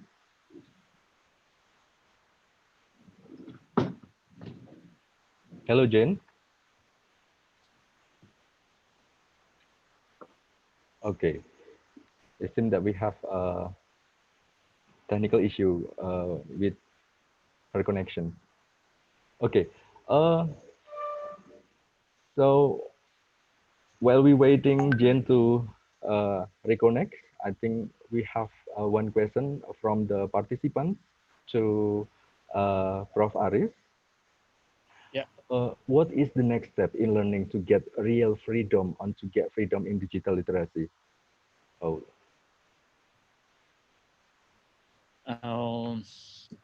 Maybe we can hold first, and we ask Jane to continue her response. Hello, Jane. Can you hear me? Hi, sorry. Yes, Hi. I'm not sure where I cut off. Okay, you can continue. Yes. So did you hear me ask, like, what is Yes. the purpose of assessment? Yes. Okay. And what identities we want our test takers to have? Yeah. Yes. So I think if you want them to just be able to share back answers and information that they got, then a Google form is fine. But if you want them to be creators and contributors, I think you can start as early as elementary school and ask them to create. So for example, I saw examples of Indonesian teachers who were doing English lessons or even their Bahasa Indonesia lessons and asking young people to record videos of themselves. And yes, that can be more challenging or more time consuming for the teacher to grade because a Google form is easy. It just goes into a spreadsheet and it makes it very easy on the teacher. But something that I think Indonesia needs to grapple with is education set up to be easy on the teacher, or is education set up to empower the student to have access to the identities and practices that they want for the country and for, you know, this human quality development? What does that actually look like? Okay, so what we need to do is to identify the purpose of the learning. And think back to the theory I shared about literacies being tied to identities. So what identities do you want Indonesian young people to have access to? Creators or responders, like, okay, right? Yeah. Okay, well, thank you, Jane. And next, Prof.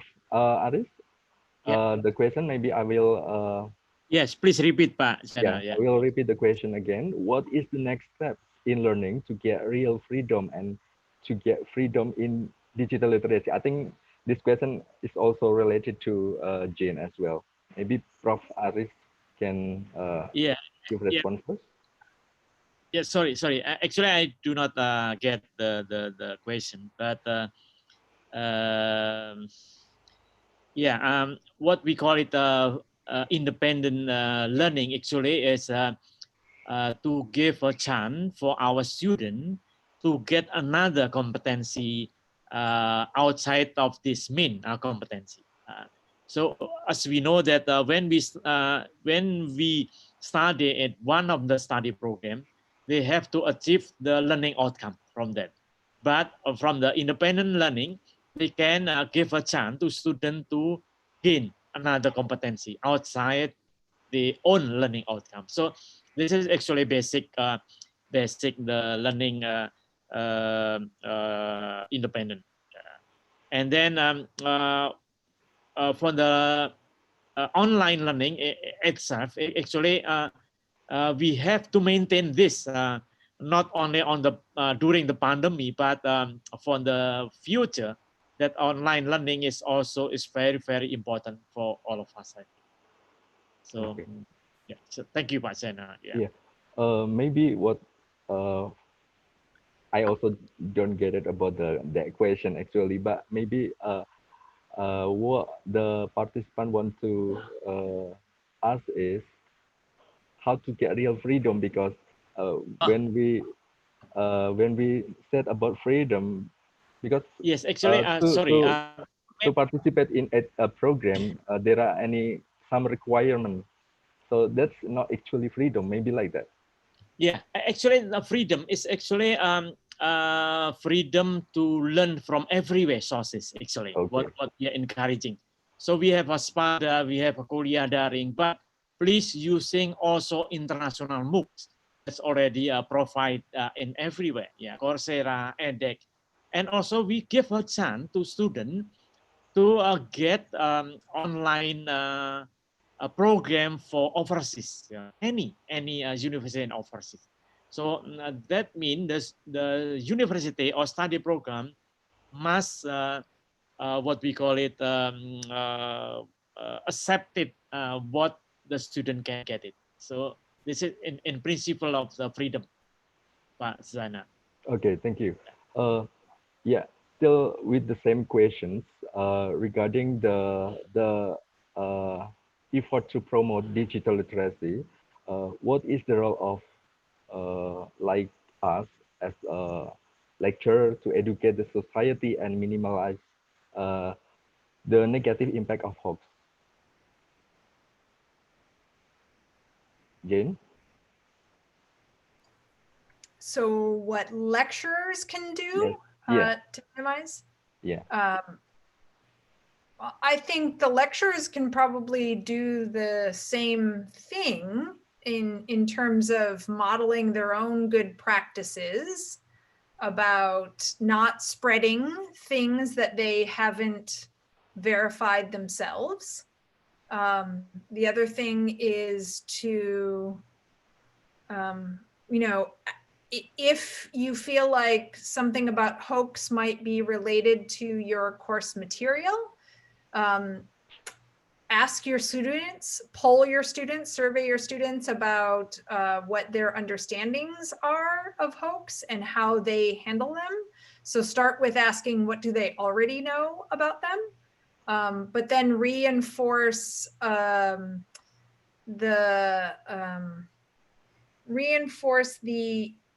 understanding that it is the user's responsibility to verify information and help them understand how to do that. So like our participant said, she Googles information about whatever topic she thinks is a potential hoax and reads multiple stories. So the idea of reading from multiple sources before she shares something or before she shares an opinion about something. Okay, yes. Okay, one question from participants. According to your research and opinion, how to improve Indonesian student reading skill and what teachers should do? Because you know that Indonesia, based on PISA, we always in the low level of skill. So maybe from your research, there is any like result study that can share to us how to improve Indonesian students. Because right now, if we talk about digital literacy, Indonesian students have a smartphone, but they use it more Don't for say entertainment. it, don't say it. I know what you're gonna say, don't say it. So you're going to spread the myth that they only play games and only do social media, right? Yes. Yeah. And I will tell you that is not what our research says. Okay. So I will say there again, and thank you for being willing to let me interrupt you. I know that is a cultural faux pas, but but I will say we have to do better as the lecturers and as the students. We have to not keep saying these myths about the young people and instead ask them, what is it that they're actually doing? And yes, in some ways you're not wrong. They are chatting with their friends, absolutely. But they are also looking up information and trying to learn things. They watch YouTube videos, not just to entertain themselves, but because they want to learn things. They're making friends with people in other countries who give them feedback on their handicraft work. They're entrepreneurs selling things and making money for themselves and their families. So I would like to first stop the adults from spreading the myths. Then the second thing that I would like to encourage is to look at your own practices. How much do you read? How much do your students see you reading? How much do and that's not just for you personally, that's for all of the educators, right? All of the lecturers. How much do your students know about your reading practices? Or how much do they see you on your handphone chatting with your friends and posting selfies on Instagram? So why sometimes are we expecting the young people to do something that the adults aren't even doing? Okay, that's very good point from you. I think we're about to end our Q&A session. We already 9:46. I think I need to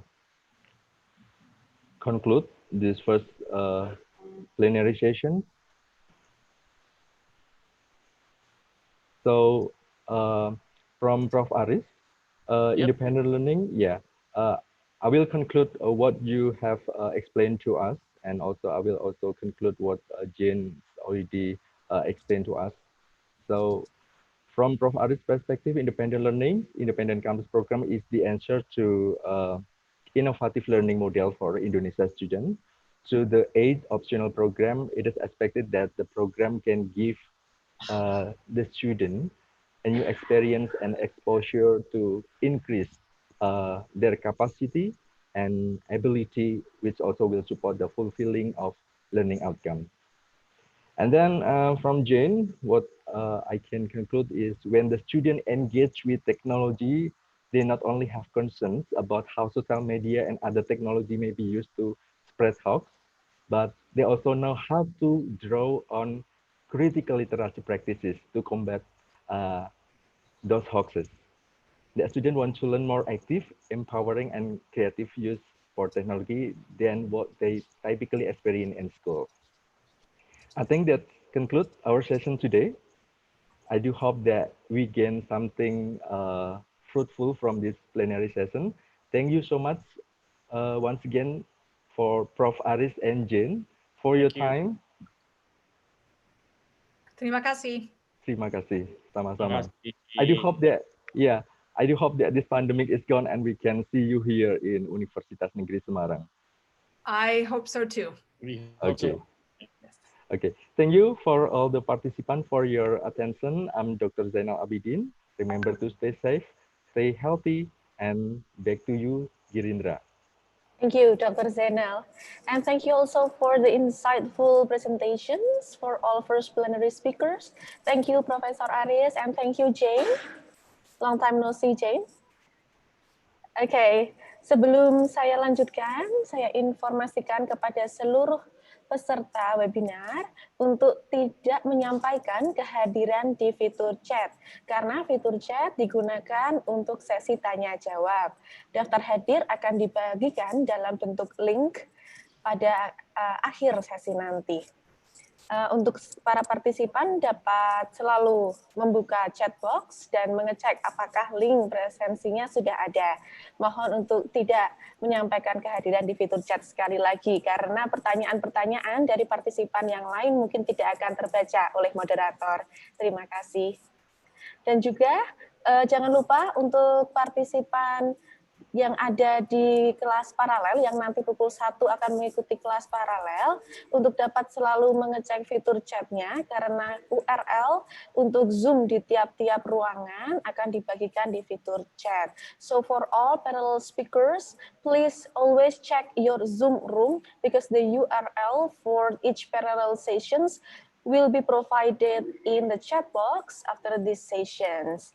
And also for all participants who are not presenting, you can also choose the URL Zoom room that you are going to choose and pick one that is interesting for you, and then join the parallel sessions after this.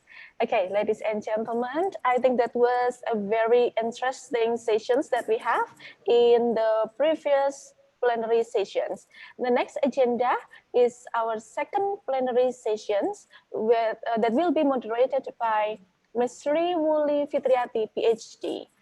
Ms. Sri Wuli Fitriati, PhD is the program coordinator at English Education Study Program of UNNES Graduate School. And the plenary speakers will be Dr. Wanrat Abdullah Kasim of Pascasarjana University, Thailand, Dr. Muhammad Fazli Taib bin Sairani from UPSI, and Dr. Ernat Adi Nur Cahyono from Universitas Negeri Semarang. So without further ado, I would like to greet our moderator, Dr. Sri Wuli. Hello, Puput. Hello, Puput. Okay, maybe Hello, you can, okay, perfect. We can hear your voice. Thank you. Okay, thank you. Thank you. So now the time is for Dr. Wuli and all plenary speakers. Thanks, Puput. Bismillahirrahmanirrahim. Assalamualaikum warahmatullahi wabarakatuh. Good morning, everyone. Welcome to the second plenary session today. My name's Wuli, and it is a great honor for me to be your moderator in this session. As we know, and it has been mentioned by Puput, that we have three distinguished speakers today. First, Dr. Wanrat Abdullah Kasim from Pascasarjana University. Second, Dr. Muhammad Fadli Taib bin Sairani from University Pendidikan Sultan Idris, Malaysia. And the last speaker, Dr. Ernat Adi Nur Cahyono, SPD MPD from Universitas Negeri Semarang. Please allow me to greet Dr. Abdullah Kasim first. Dr. Abdullah Kasim, hello. Assalamualaikum. Dr. Wanrat Abdullah Kasim, has you joined in our meeting?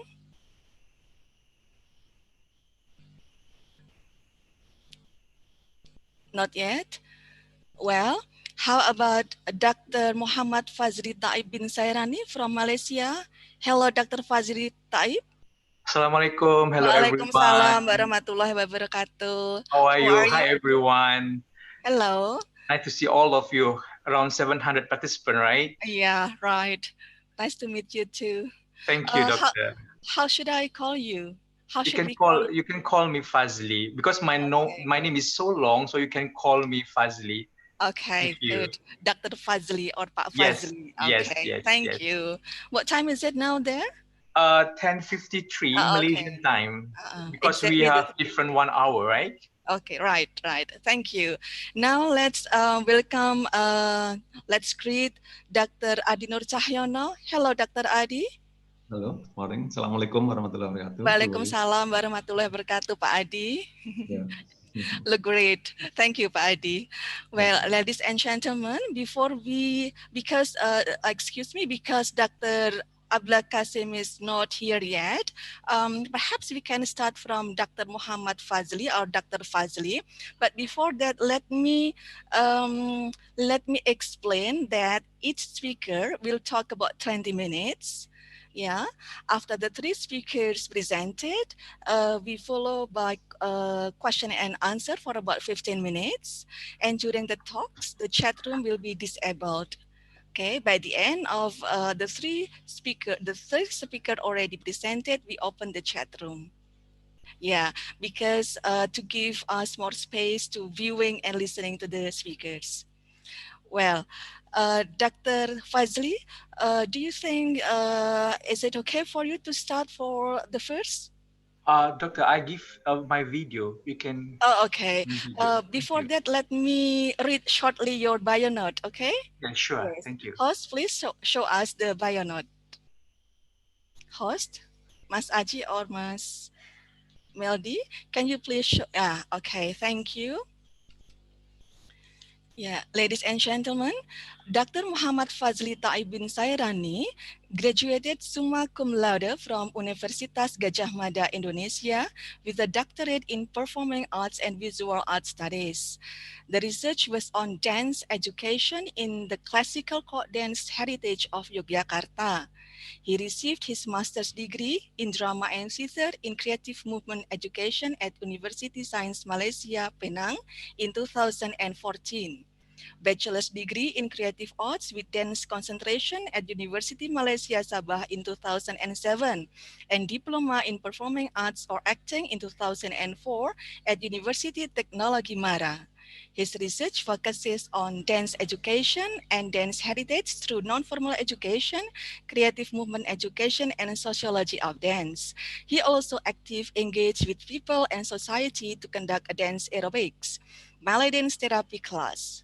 Well, currently, he is the Deputy Dean of Academic and Internationalization at the Faculty of Music and Performing Arts in Sultan Idris Education University in Malaysia. Well, Dr. Fazli, time is yours. For about 20 minutes, please. Ladies and gentlemen, enjoy Dr. Fazli's presentation.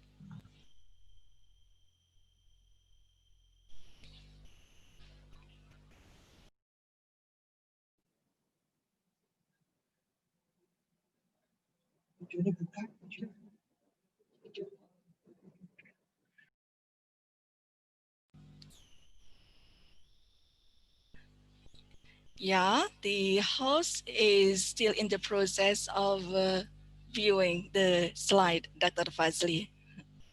Excuse me for a minute. We are preparing your slides. Yeah.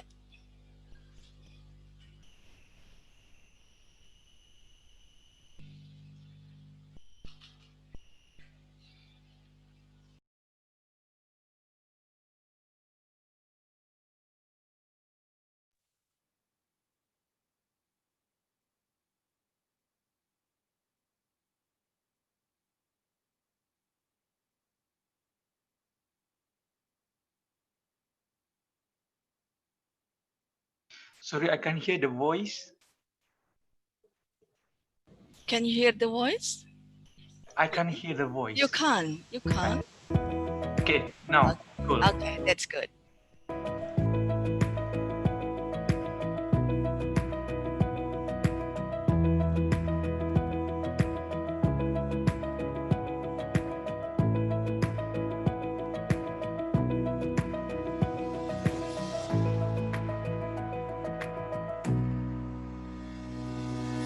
Bismillahirrahmanirrahim. Assalamualaikum warahmatullahi wabarakatuh, and a very good morning, everyone. First of all, I would like to say thank you very much to University Negeri Semarang because invited me as plenary speaker for this huge conference.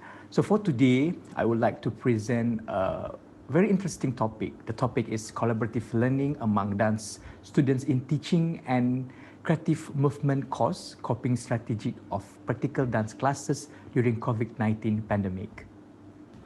The teaching and creative movement course incorporates details of physical movement more suitably to be conducted face-to-face. However, the COVID-19 pandemic has undeniably changed pedagogical methodologies, forcing the course to be conducted online via the medium of technology. Therefore, this presentation explaining on challenges and advantages from the synchronous and asynchronous video conferencing mixed strategies in the teaching and creative movement course. I will explain based on semester's duration of the teaching and learning, which was conducted at university in Malaysia by using Google Meet application and video. The factor of resources and technological capability, as well as psychological factor that is related to social activity, are two main factors that hinder the full advantage of video conferencing and technological use in this course. Hence, identification, strengths, and weakness faced by this course will enable further effort in improving the quality of dance education via online, which incorporates the use of technology to obtain maximum results. Dance learning is more suitably conducted collaboratively where it emphasizes movement, position, and precision which are difficult to be presented only by oral or literally. The dance teacher needs to have direct contact with the students to correct mistake in movements or position so that the correction could be conveyed quickly and effectively. Due to this, physical contact and spacious area for dance performance are needed. Having these essential facilities will enable to dance teacher to help each student directly in improving their movement, and the effectiveness level will increase if the number of students are lesser per class. However, the COVID-19 pandemic, which has affected the world, caused the dance education to be left with no choice but to apply the use of technological medium. It is undeniable that the medium of technology has helped dance education to be conducted in many ways. For instance, the use of video enable details of observation of movement and position in dance, where students could conveniently study the complexity of complete movement and portray this into action as they could repeatedly watch the replay the video. The aim of this presentation is to focus on the teaching and creative movement course conducted online by using synchronous video conferencing and video. This presentation will discuss two questions that include what are the advantages of using synchronous video conferencing and asynchronous video in the learning of dance. Number two, what are the disadvantages of using synchronous video conferencing and asynchronous video in the learning of dance? The new Vygotskian learning theory states that any form of social interaction, either face-to-face or using the technology, are fundamental mediums for teaching and learning. Collaboration is one of the platforms for social interaction, which is very constructive for learning. Thus, collaborative learning is known to be effective to encourage understanding, build up self-confidence, stimulate critical thinking, develop relationship such as peer bonding, and reduce anxiety. However, collaborative learning with the use of technology is challenging type of learning. This type of learning has two fulfilled SIG rules, namely main focus on meaning, relation to the aim of communication, which leads to the consequences or outcome of learning, fulfill the needs of the students in the learning processes where these involve the students using their own resource as well as digital resources. Authenticity of learning, which relates to the real world experience for the students, contains reflective components and must uphold a strong collaborative and interaction with the students. However, video conferencing of dance learning must be done with limitation during the pandemic. Based on previous research finding, I convey that the efforts in developing dance learning designed to be practiced in the field. In order to identify the advantages and disadvantages encountered in applying video conferencing into teaching and creative movement course. In this sense, I have taken the approach to combine synchronous video conferencing and asynchronous video to maximize the benefit in dance learning through the medium of technology. Nowadays, there are many technological tools that support synchronous collaborative learning, such as Zoom and Google Meet, as well as those that support synchronous learning, such as electronic websites, Google Meet, Google Slide, Google Form, Google Earth, Google Drive, and email. However, video conferencing of dance learning must be done with limitations during the pandemic. Based on previous research findings, I convey that the efforts in developing dance learning designed to be practiced in the field. In order to identify the advantages and disadvantages encountered in applying video conferencing into the teaching and creative movement course. In this sense, I have taken the approach to combine synchronous video conferencing and synchronous video to maximize the benefits in dance learning through the medium of technology. The course involved was the teaching and creative movement. Credit points for lecturer were given to the dance students at Sultan Idris Education University. The course introduced the creative movement theory and practiced a dynamic environment to the students. Objective of learning were first to explain the development of creative movement, second to analyze the creative elements in the learning and teaching process, and to create the creative movement learning material to be applied in the field.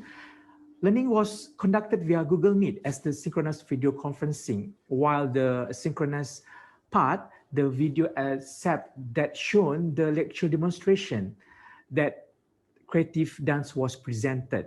Apart from written tests, the students were also evaluated from creative dance movement video that they did themselves. The course was conducted for the duration of one semester from March 2020 until July 2020. Throughout the process, the researcher observed and took notes of advantages and disadvantages experienced in using synchronous video conferencing for the dance learning. This was based on the experience of face-to-face conducted by the researcher during the previous years using the same theoretical framework before this pandemic happened. The advantages and disadvantages identified were the finding of this research.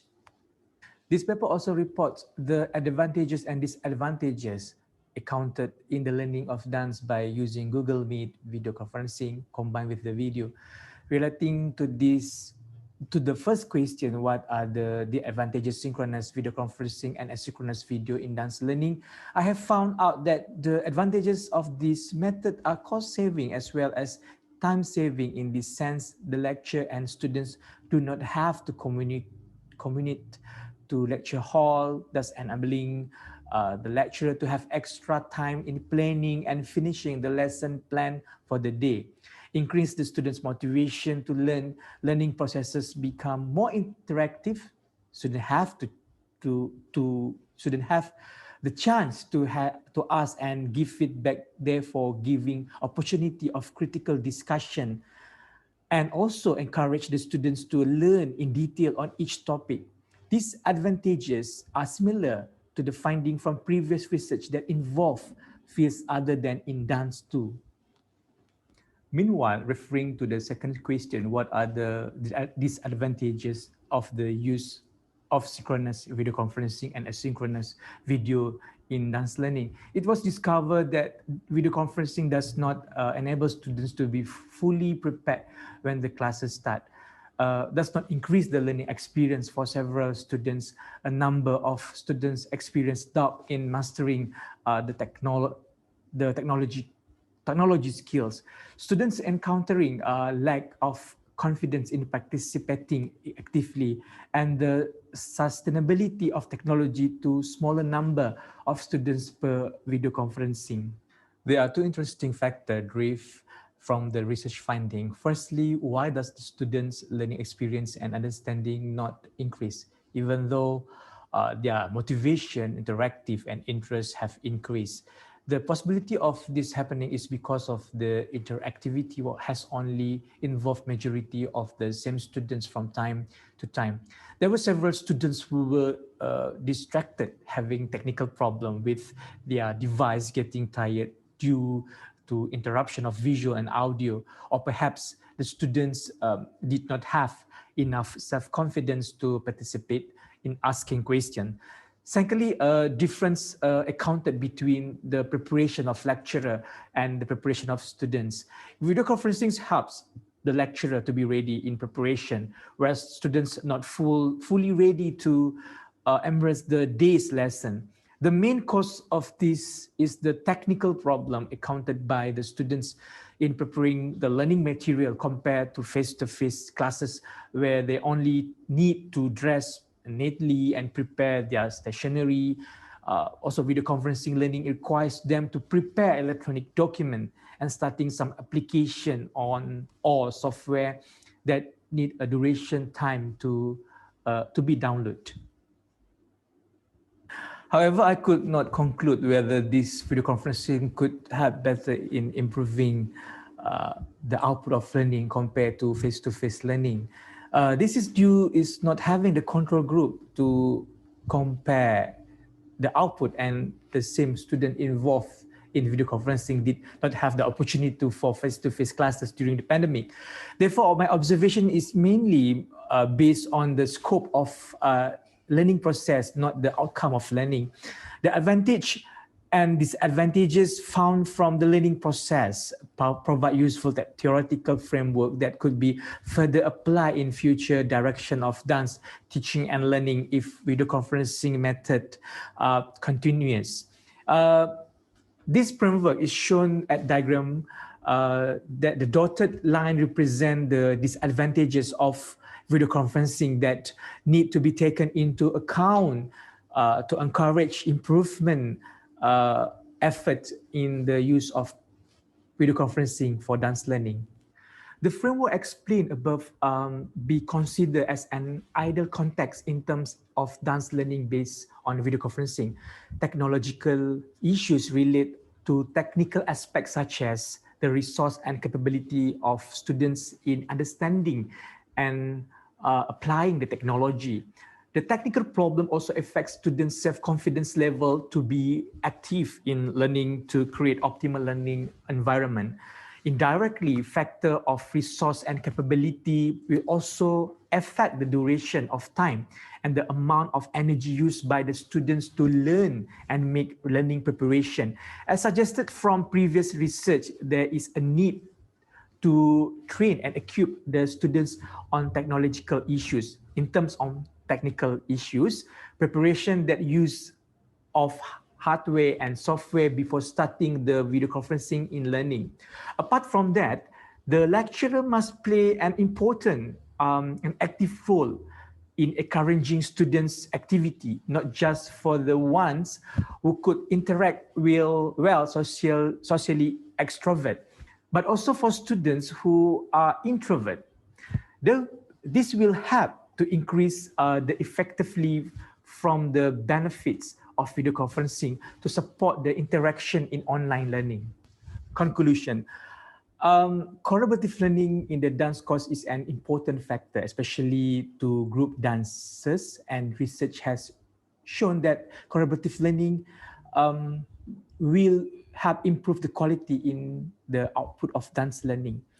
Even though various research have been done on collaborative learning with the medium of technology, it is only recently that the researcher has explored how coping strategies could help in the reality of learning during lockdown situation. In this paper, I present dance course design with collaborative learning during the time of pandemic. I consider the advantages and disadvantages from the approach used to support collaborative learning in dance. This presentation focus is on the learning process to develop creative thinking of the students. It is hope that from this design, I could help the students to be capable in teaching creative movements to be primary and secondary school students. The implication of this presentation is in the context of theory and practical. Theoretically, I have contributed in developing the framework for collaborative learning in dance with the help of technological medium. In the literature of collaborative dance learning by using the technology, I emphasize that a suitable design is incredibly important to face the pandemic situation, which put barriers and limitations to physical contact. In this matter, the role of communicative technology and information are important to integrate physical space, time, and strange factor in facing the difficulties of pandemic situation.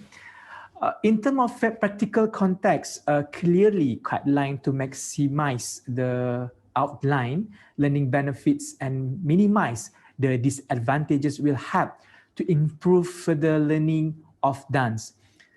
The specific platform of information technology could help in the learning processes, effective and imaginative dance creation.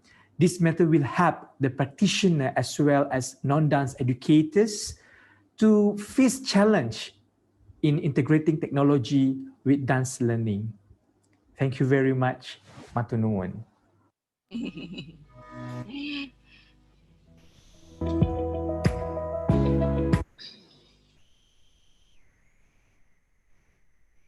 Matur nuwun, Dr. Fazli. Thank you Sami, so Doctor.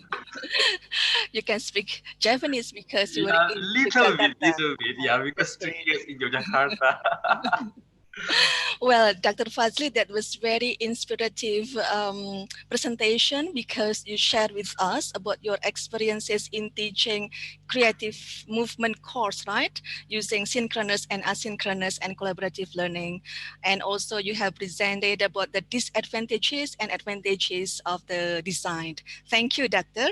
Audience, if you have questions, please keep in your own computer because you cannot post questions right now.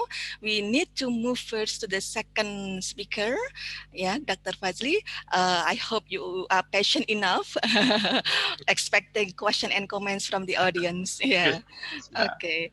Well, ladies and gentlemen, now let's welcome Dr. Renat Adinur Cahyono, SPD MPD or Pak Adi from Universitas Negeri Semarang, Indonesia.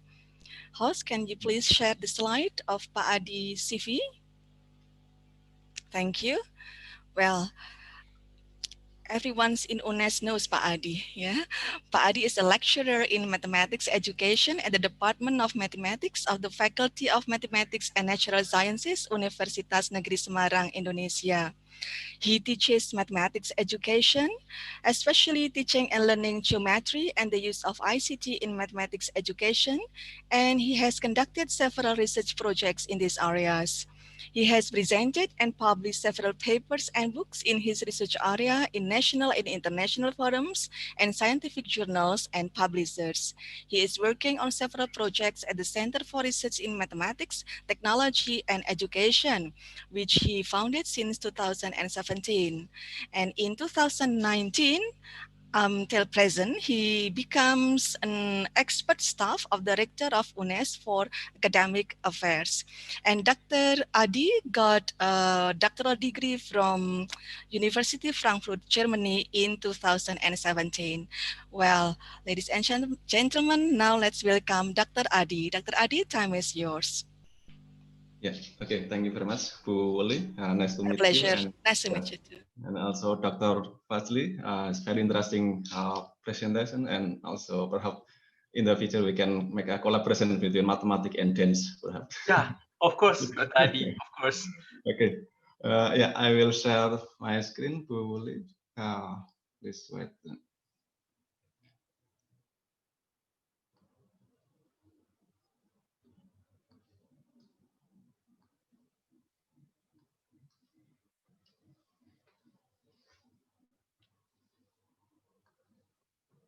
Yeah, okay. Thank you very much.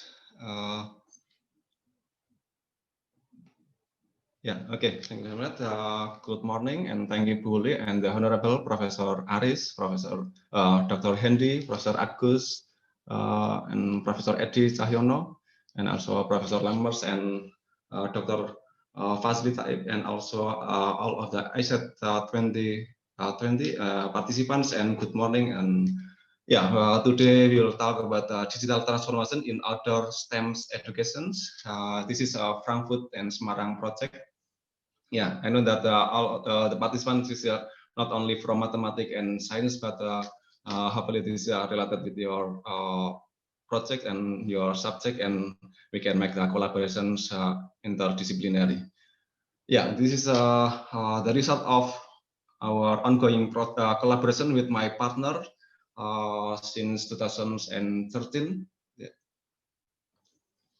Yeah, I will start from outdoor educations and then STEM, digital transformations to the Math City Map project. This is our projects about math trials. This is outdoor educations in mathematics and combined with the use of latest technology.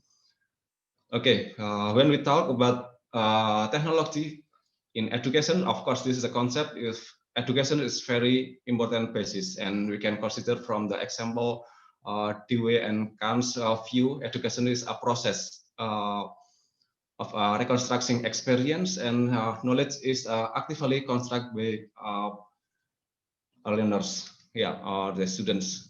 So in the learning process, of course, there is a learner or students who adapt to their environment so that they can gain the new knowledge, and it happens in a didactic situation.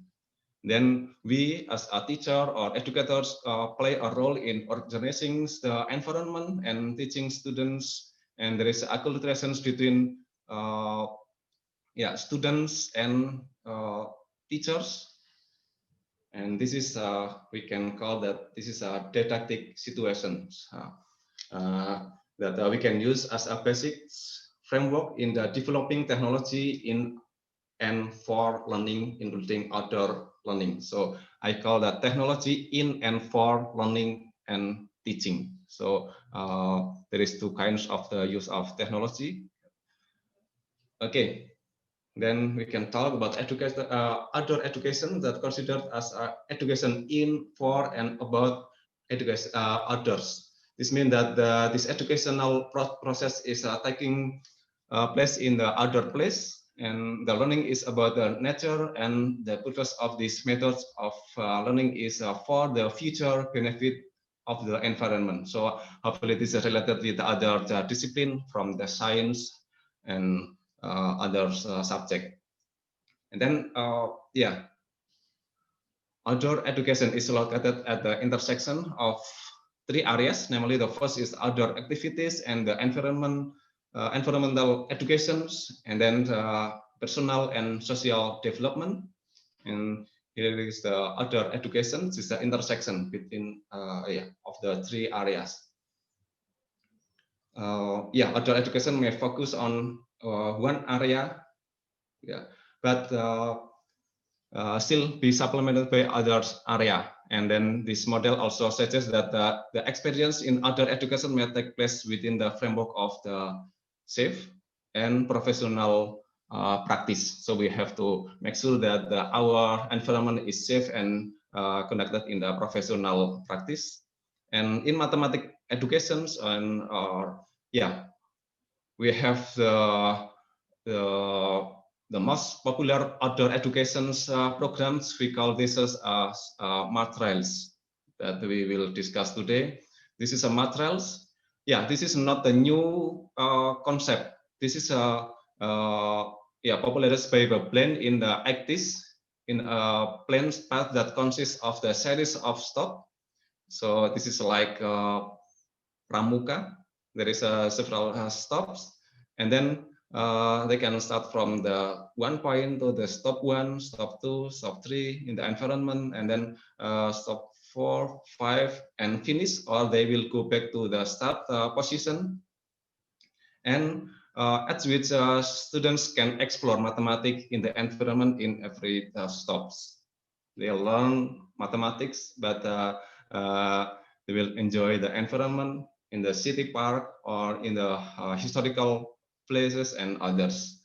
And the characteristic of the materials are for everyone, and the cooperative, this is a cooperative and not competitive, and this is a self-directed and voluntary and adaptable, and this is not permanent. And as a king of the education, outdoor education program, material is also based upon interdisciplinary curriculum matters. So this is also related to the other subjects of science and engineering, technology, and also the arts, for example. And then also so that I call that in previous that I said to Dr. Fazli, perhaps this is also related with the dance, also in outdoor mathematics educations, and combining with the dance. Perhaps this is very interesting, I think. So we will bring this closer between the science, technology, engineering, and mathematics, or we can know as STEM. This is STEM. Some of the reasons called STEM, STEAMM, with the art in the middle, and then at the moment we will talk about the STEM, STEM education. Yeah, talking about the STEM, some questions arise, such as what is a STEM? There are some reference explain that STEM is an approach to learning development that integrates the area of the science, technology, engineering, and mathematics. There is some of the question what is STEM, but as a mathematics educator, I am a mathematics teacher, I am a mathematics lecturer. I ask why not MSTE in the front is in the beginning is mathematics, why mathematics in the end of this concept. Yeah, so there is a concern about the hidden mathematics in the learning process. So we have to carefully when we implement the STEM approach in mathematics learning, for example, or in science education. So how does M in STEM? So this is concerned about the hidden mathematics in the teaching and learning process. So this will be know that how M is in the STEM and how to apply or how to implement this approach in mathematics learning. Yeah. Okay, and I have an example of an outdoor mathematics task that involve cross-disciplinary concept. Yeah, we invite students to learn mathematics in an important object in the city of Semarang, together with Matthias, Professor Ludwig from Frankfurt, Germany. We come to the old town in the city of Semarang, and then we ask students to learn about the mathematics in the environment. As we know that in Kota Lama, there is a polder, and residents know that this is a fishing ground. This is not a polder, but this is a fishing ground, and we educated them that this is not only a fishing ground, but this is a polder to control the floods in the city of Semarang. This is not only for the recreation area and others. So we teach the students how these tools work and teach them to be a good citizen. Yeah, and this is an example. Yeah. The polders have functioned to solve the flood problem. So we'll learn about the flood problem and around the old towns, suppose that your cities know an emergency. So they learn about the flood, about the emergency, about the historical building, historical area, historical places, and then they will also learn about the floodgates and how it works and how it's work, and this is related with the engineering and also related with the science, and also of course this is related with the mathematics. But it's also like that there is no mathematics in this task, but actually there is mathematical things that we can conduct in this area. This is example of student works. It is from SMP 38. Yeah, it's in the city of Semarang. Yeah, this is example of the student work from the understanding the problem until interpreting mathematical solutions, and the OECD popular with the PISA called this is as a mathematician. Yeah, and this is also will happen in other discipline when the students or the people solve the problem in the reality. Yeah. Okay. The previous example is a form of learning about the mathematics and related to the science, engineering, and technology. But along with the times that we are entering to the era of the industrial revolutions 4.0, with the technological development are growing exponentially. Yeah, this is a very exponentially. This is not linear. So the technology is digitized, and it is accelerated exponentially, and computing networks, sensor, artificial intelligence, virtual reality, augmented reality, robotics, nanotests, and digital manufacturing and digital biology, everything is faster and cheaper. Yeah, this is our conditions today, and this is accelerated by the conditions in the pandemic. This is the we will come to the entering to the industrial revolution 4.0, and for the digital technology is adapted to the transform service through the replacing manual process with a digital process, and replacing older digital technology with a newer technology or newer digital technology.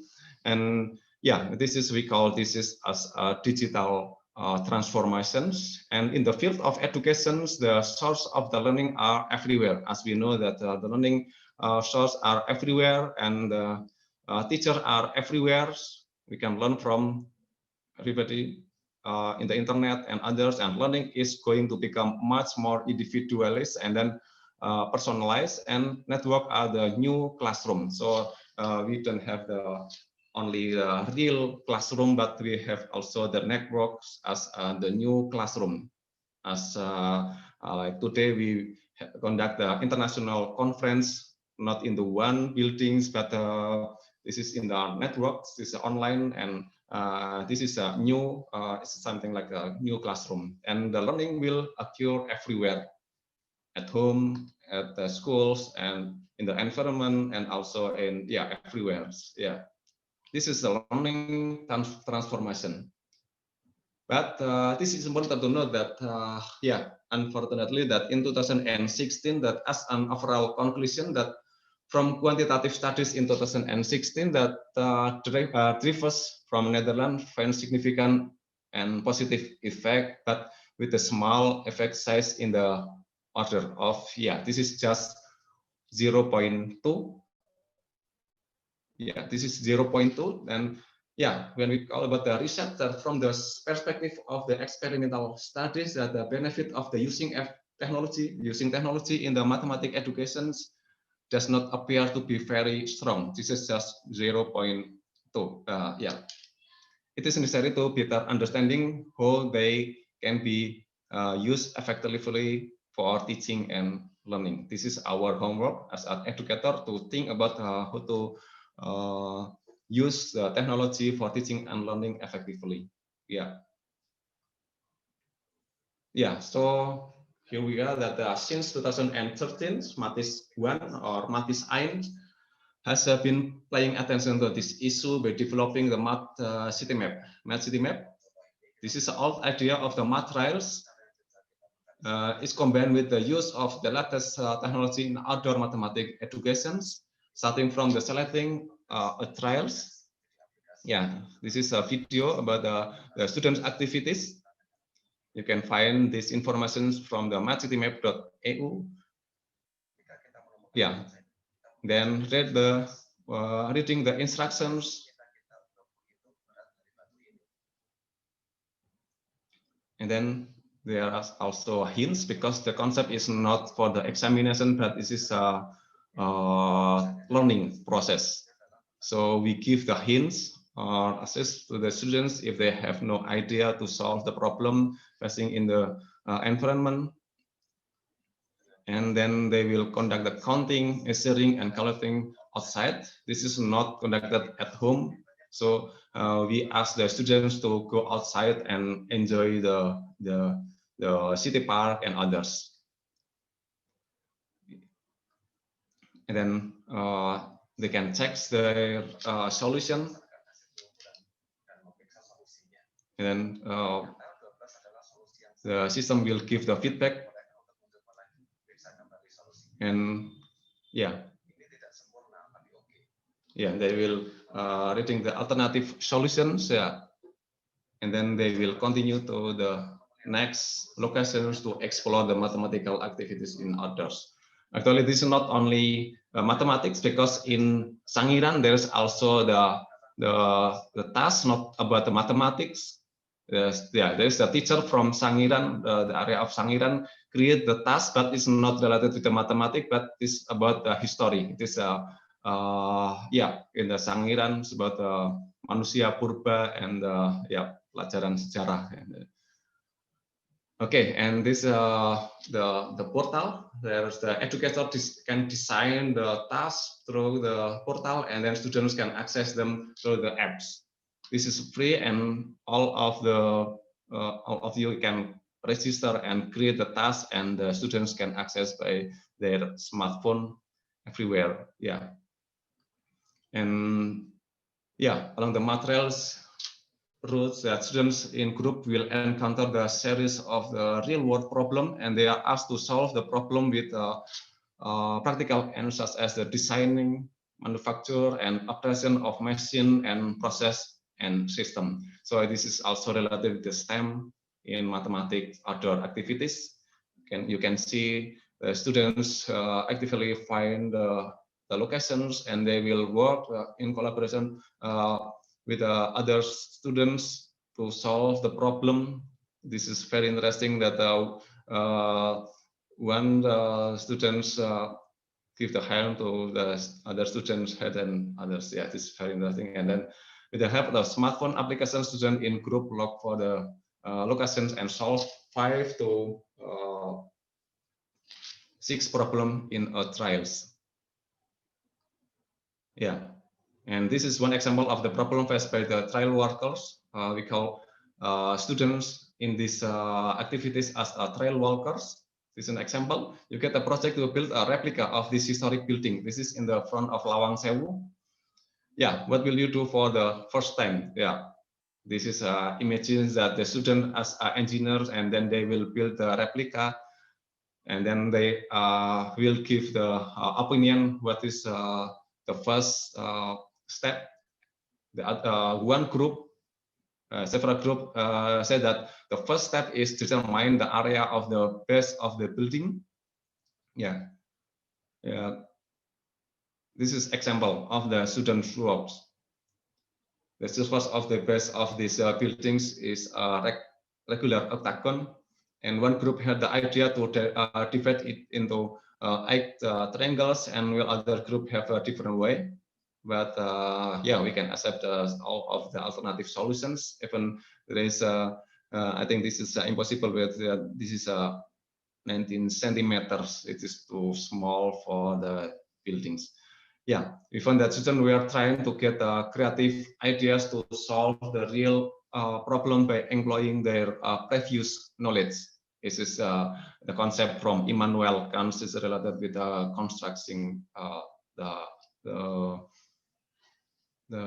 knowledge. Yeah, this is the result of the empirical study. So that students were highly intrinsically motivated to be involved in mathematics. They gain mathematical experience through these activities, and as a result, their performance in mathematics was improved. We use the SDI, self-development index, and yeah, there is 4 aspects: intrinsic motivations, identified regulation, and external regulation, and motivation. Yeah, you can learn this is in the area of psychology, because studying about the technology in education is close to the psychology. This is very important to concern with the psychology in the education.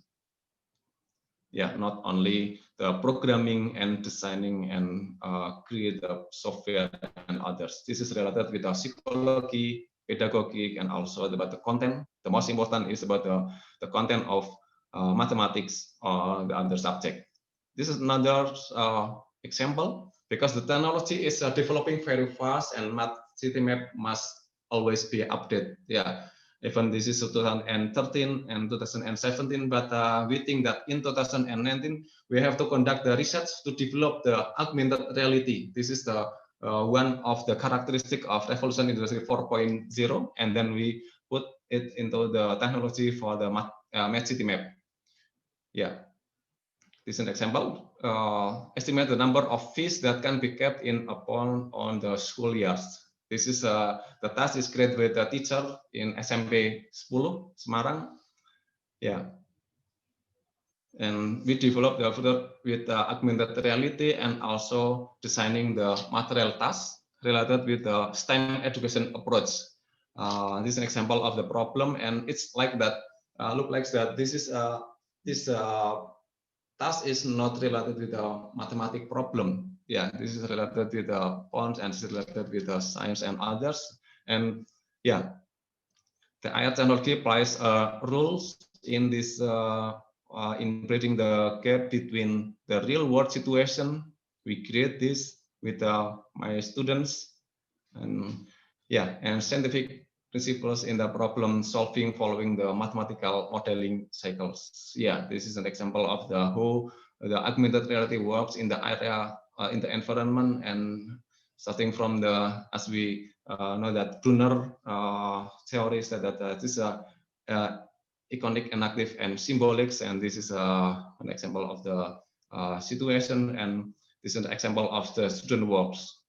They find how many fish that can be kept in the pond on the school years. Of course, they will think about the ideal number of fish in these ponds, and they will learn about the science and other subjects, of course.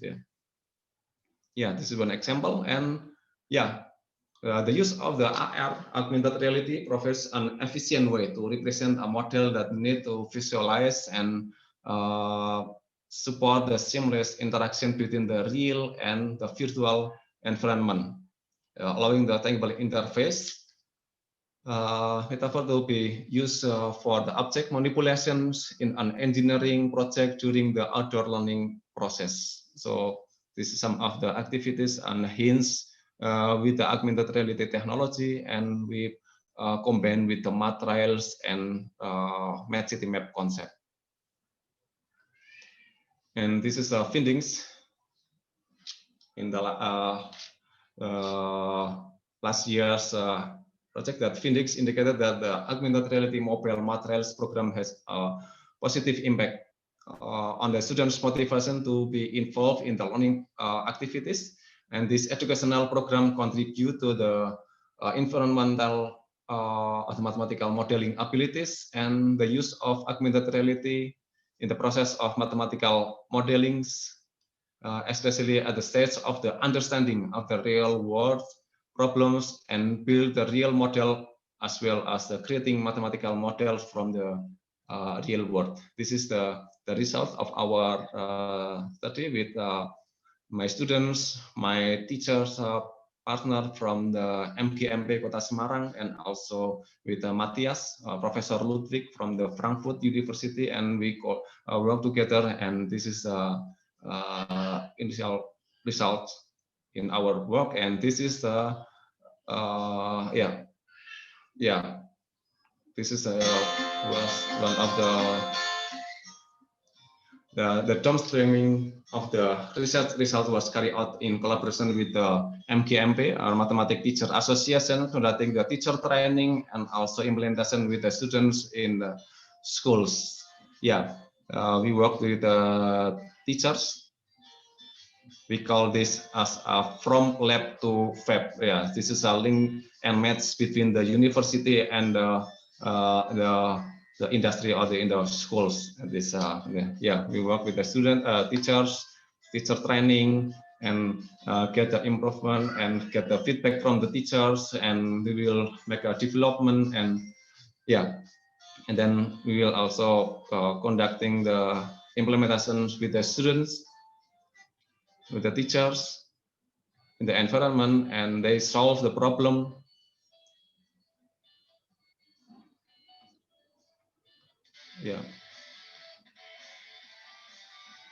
They discuss outside the classroom and solve the problem, and they use the augmented reality, and okay, there is an example of the streaming of the research result.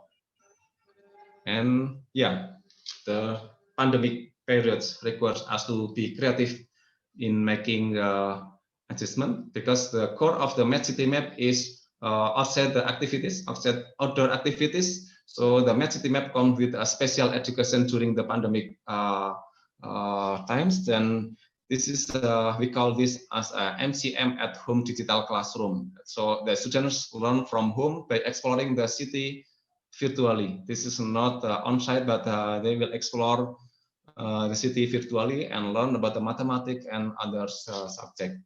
So this is a Match City Map during the COVID-19 pandemic. And our collaborations continue, and our network is expanding all over the world. And this is not only in Indonesia and Germany, but it's also in Spain, in France, in the US, and also in the South Africa, in Australia, and hopefully with Dr. Fazli we can make a collaborations, and hopefully in the near future we can create a Match City Map in Malaysia, hopefully, and then also there's others area and professor in the doctoral program, and this is me, and this is all of the MedCityMap teams from all over the world. Yeah, you can find this information from the medcitymap.eu and also from the Twitter from MedCityMap. Yeah, this is not a promotion, but for more detail about these projects, you can find these related to the projects.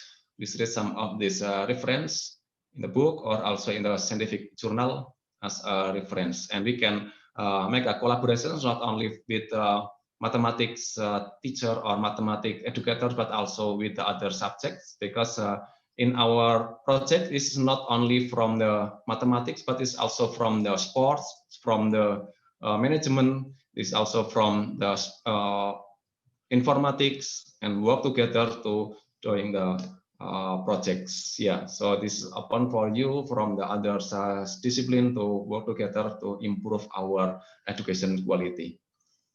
Yeah, I think this is enough. Bu Wuli, thank you very much for your attention, and we can discuss and work together in the next times. Yeah, thank you very much, Bu Wuli. Thank you so much, Pak Adi. Wow, that's really informative and amazing, Pak Adi.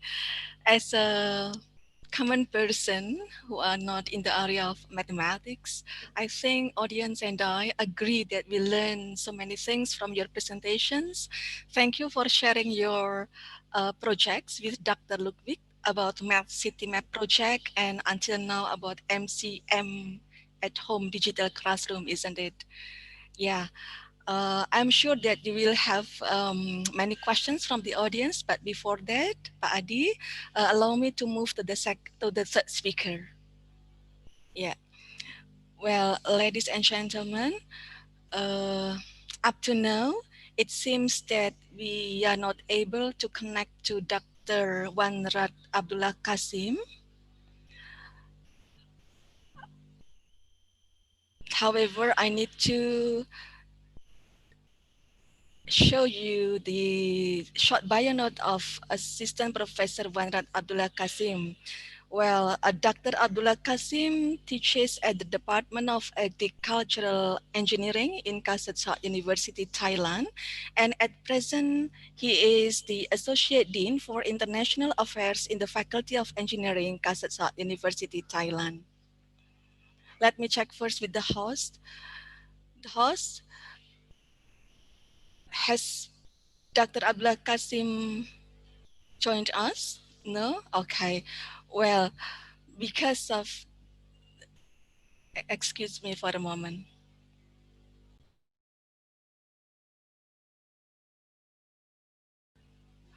Well, we move to his presentation that he has already sent to us some days ago. Ladies and gentlemen, please enjoy.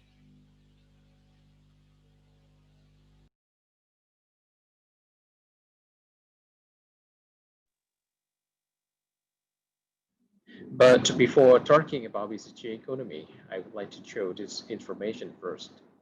Because at the beginning, when I was asked to talk about this topic, the first question came into my mind was that, where is the position of Thailand in terms of digital transformation? So I searched through several information and found this interesting study conducted by IMD Competitiveness Center. The IMD Center has announced the ranking last year in 2019 about the digital competitiveness of each country. In their criteria, they consider three main factors, including knowledge, technology, and future readiness. In the domains of knowledge, they also have sub-factors, including talent, which means resource person, training and education, and scientific concentration. In the technology domain, they evaluate regulatory framework, capital, and technological framework. And for the future readiness domain, they will consider the adaptive attitudes of people in business and IT integration. And as shown in this slide, that the world's best 3 countries in terms of digital competitiveness is the US, Singapore, and Sweden. So now come, where is the position of Thailand? Among 63 countries, Thailand ranked 40. So we are much behind many countries. The best we can do probably is in the technology domain. This might be because the technology is going on mostly in the area of industrial sector or business sector. But what is reflecting the general people is the knowledge and the future readiness. We still need more development. If we look a bit deeper into details in each element, the IMD also point out the strength and weakness of each country. What we can do up to some extent maybe in the scientific concentration. Luckily, we have a good proportion between the male and female researchers, so we are doing well in this area. But we also have a weakness in the knowledge domain, is that the student to teacher ratio is still high. And this is same true because it is easily seen in school or university nowadays that in Thailand, the number of students relative to teacher is still too high. And for the technology, our strength is in the banking and financial services, mobile broadband subscriber, and high-tech exports.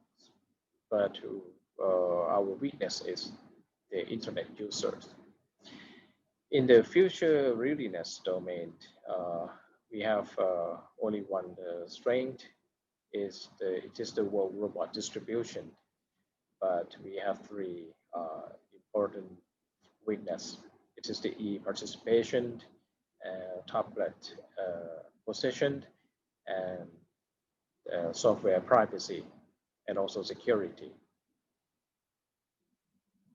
There is another study conducted by the Dell Technologies.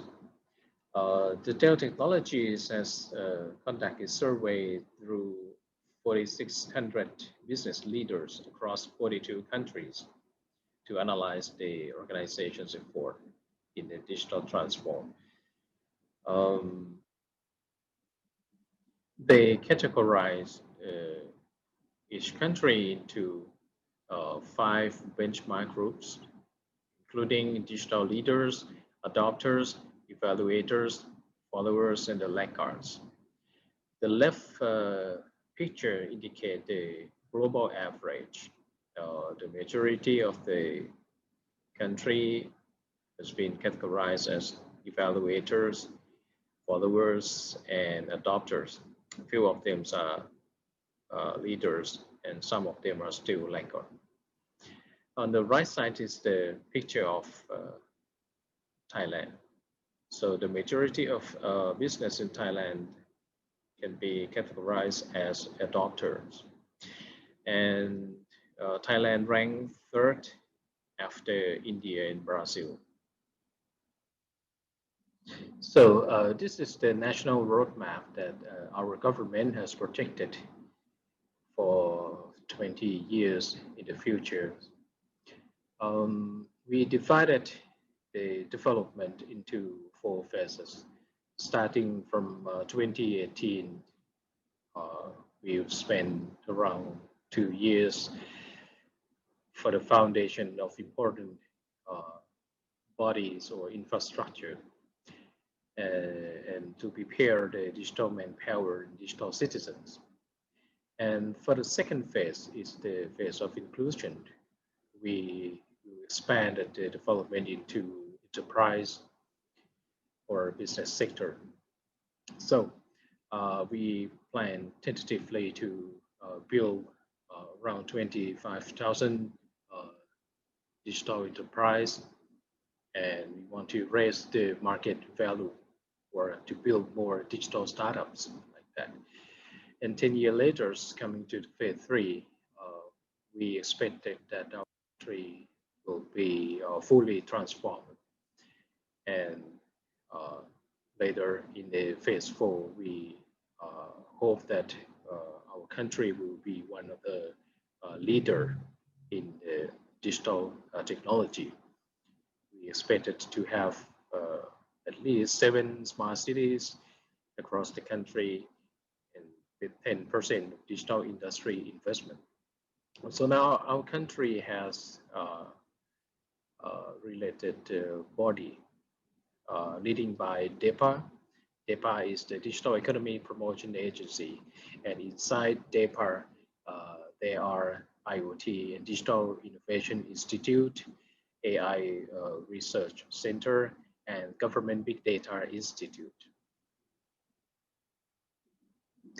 Look a little bit about the market maturity of IoT.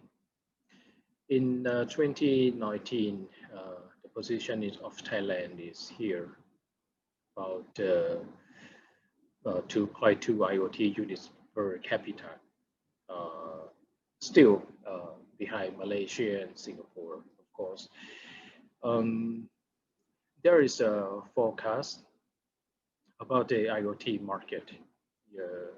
In general, it is expected that there will be rapid growth in the IoT market. But I got this information before the pandemic of COVID-19. So for this year, 2020, I'm not sure what is happening now. So now come to the main topic. This is the BCG, the bio-circular and green economy. Our country believes that the BCG will be a new sustainable growth engine. So it's implying that it's not only the growth engine, but it is a sustainable growth engine. Because in the past, our country primarily focused on the modernism. But modernism mostly focused on the economic growth. But later we have changed our concept, our vision, that only modernism may not be an answer. Sustainability is more important. So we look more about the sustainability. So in this concept, we have to maintain the balance between economic wealth and the social well-being, human wisdom, wellness.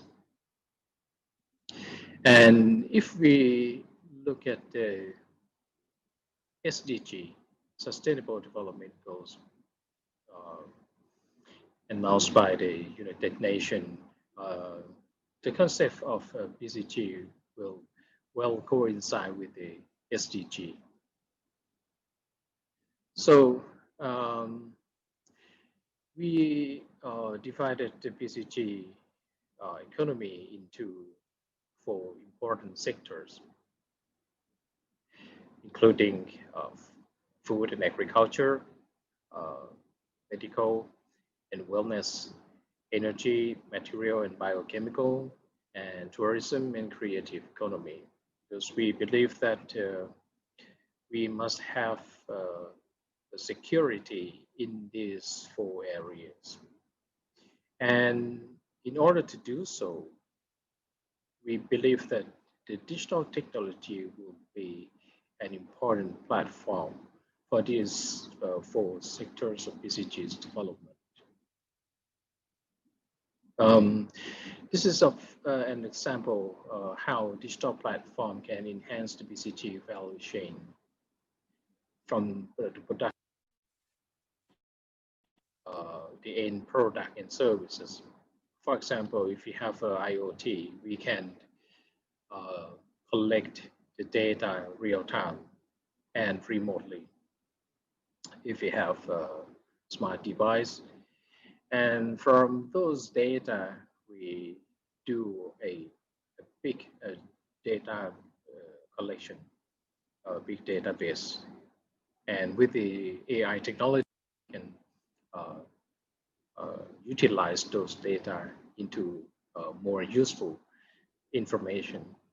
So, for example, in the area of agriculture and food sector, yeah, maybe everyone have heard a lot recently about smart farming, precision farming. Yes, that is an application that come with the development of digital technology.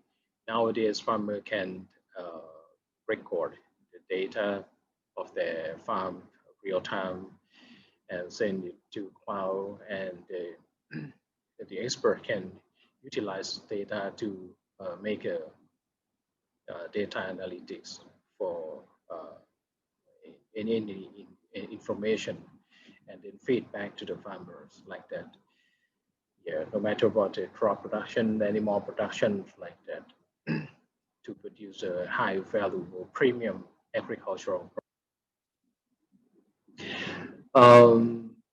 This is example how our country promote the smart farming.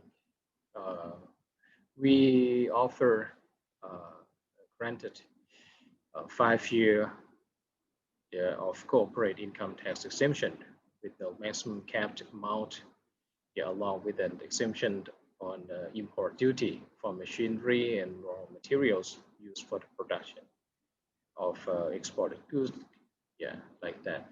So it means that the smart farming business can take this advantage. Then how about Thailand's readiness for digital agriculture?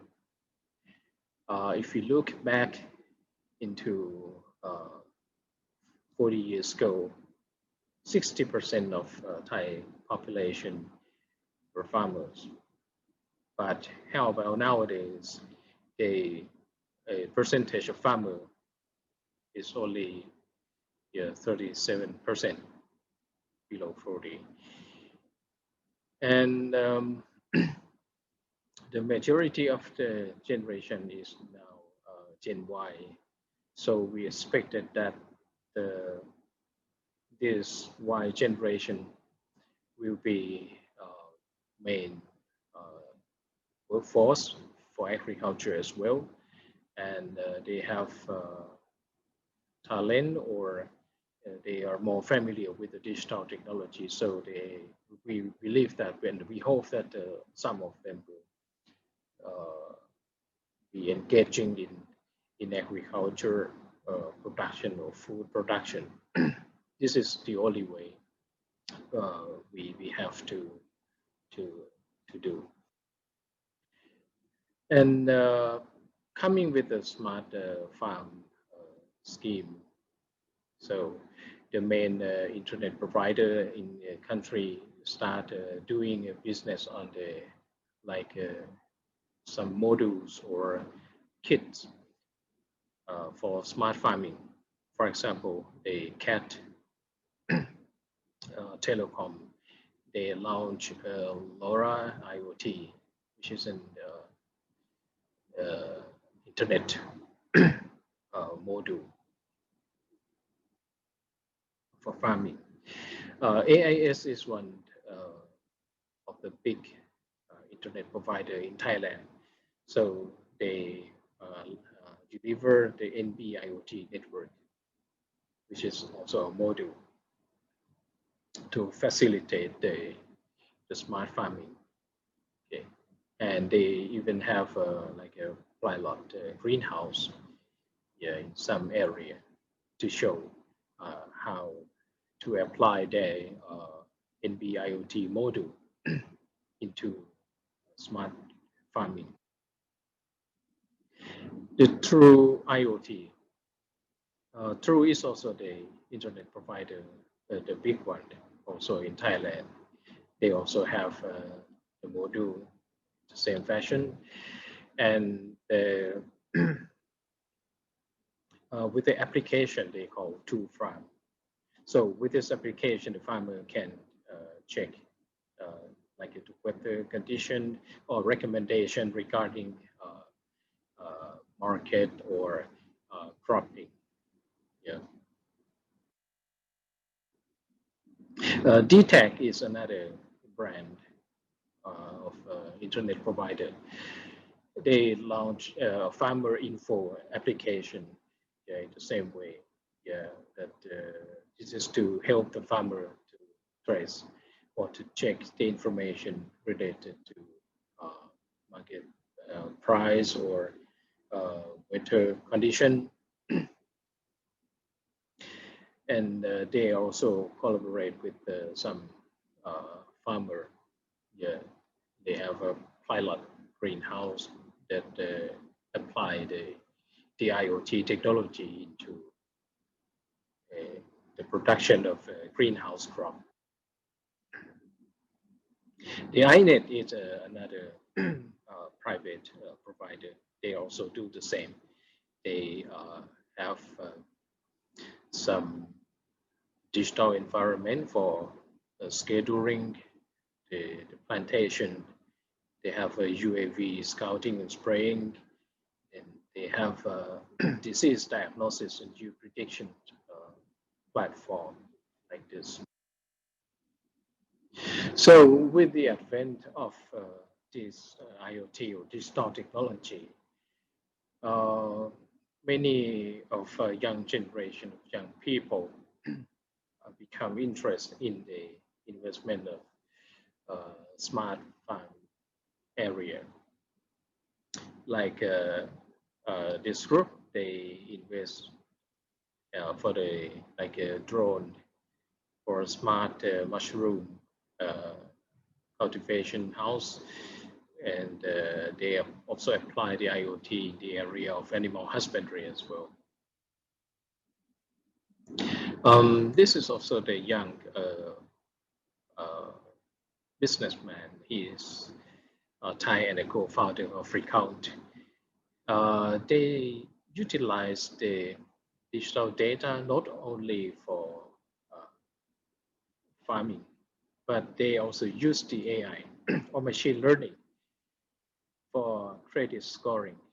For example, in case of farmer who need to loan some money, so they use the machine learning to score the credit of that particular farmer by means of different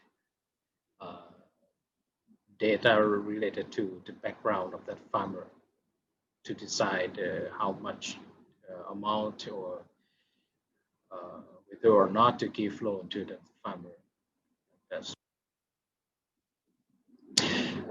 this is also one of my master degree students, and he also studying in my department, and at the same time he also run his own business on the smart farm. He invented many devices for greenhouse crop production, for aquaculture, so on, like this. So we expect that this kind of young people will increase in the future. This is another young man who applied the digital technology, the IoT, in his family business, the poultry house control. And many years ago, this is among first people who apply the IoT technology in the area of agriculture. It is a Grand Monte Smart Vineyard. They installed a weather station. Dear audience, and from the weather station, they can I have your attention, please? Well, Up to now, Dr. Abdullah Kasim is not able to join us in this session. So I do apologize if I stop his video this time at this point at 11:10, because we have to be fixed with the schedule that the organizing committee has provided to us. So let's back to our first and second speaker, Pak Fazli and Pak Adi. Yes. Yeah, Alhamdulillah, you are still there. Of course. Thank you. Pak Adi, hello Pak Adi. Yes, Okay, Alhamdulillah. Okay. Well, actually, I have opened the chat room for everyone so that they can raise questions either to Pak Adi or Pak Fazli. But it seems that perhaps the participants are still writing the questions or the comment. But I have a question, not me. I mean, one of the participants here who are with me right now give question to Pak Fazli. Yeah, Pak Fazli. Yeah. The question is from, I'm sure you know the person personally very well, Prof. Toto. Oh, Prof. Toto. Hi, Yeah. Prof. Toto. Long time no see you. Oh my God. Okay, Prof. Toto raised questions like this. I purely read the question, yeah, Pak Fazli. The question is this: in terms of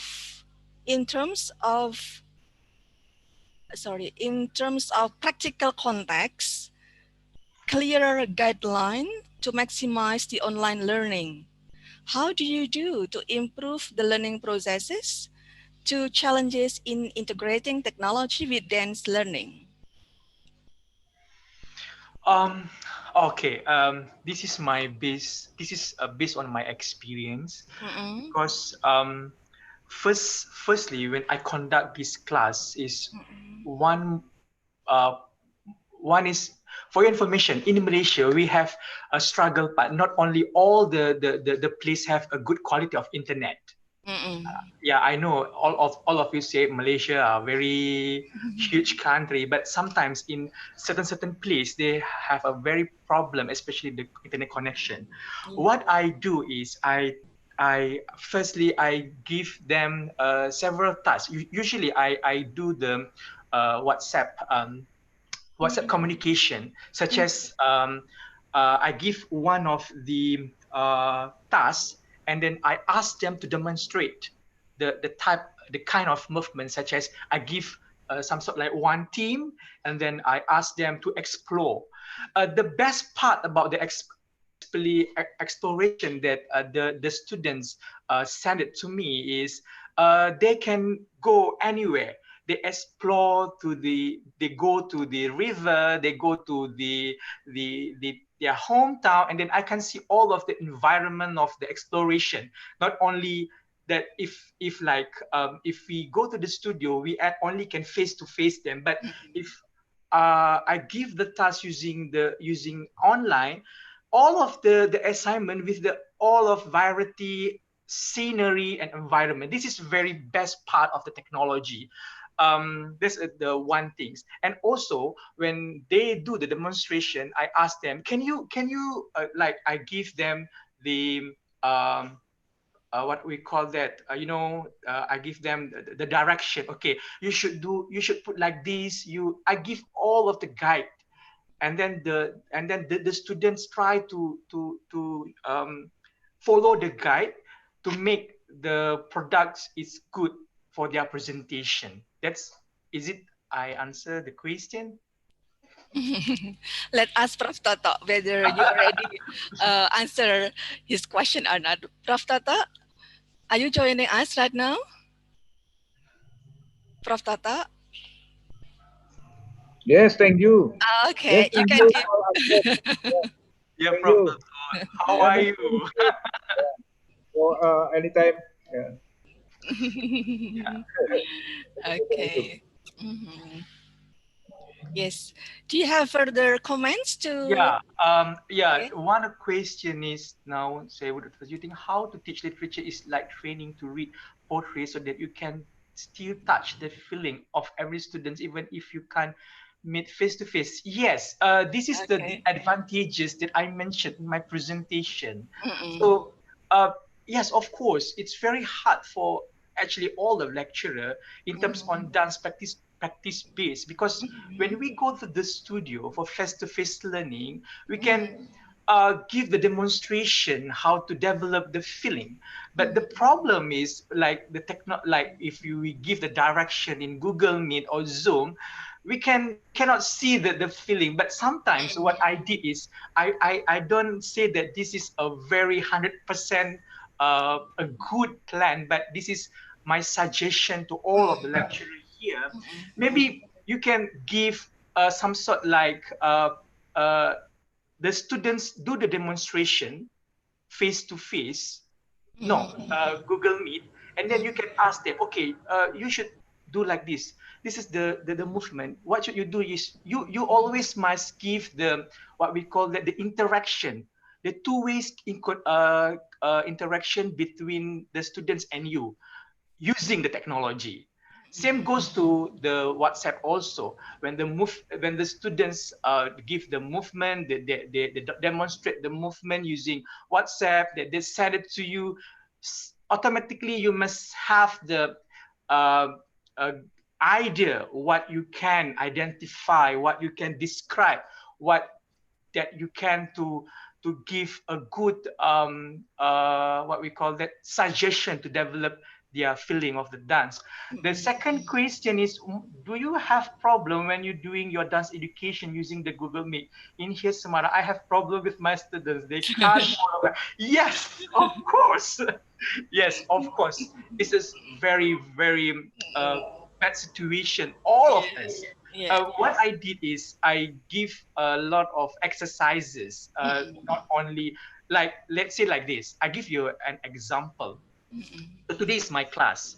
So hujan, some raining, so we cannot get through the internet connection. What I did is I give the task. So this is the task. So the student should follow. But please follow the instruction of in here we call rancangan pengajaran harian. Oh Learning. yeah. Yeah. Follow the instruction, but give tasks, give all of the tasks. But we have student learning time for one item of course around 3 hours for face to face. So maybe you can divide that. For this week, you should give the maybe the history and then demonstrate some sort like 2 minutes demonstration movement like that. So this is the effective work that not work effective instruction that you can give the students. Dr. Fazli, so you give the guideline how they do the dance, how to make sure they follow. Yes, the advantages that I mentioned you before. Sometimes the student cannot follow the real movement.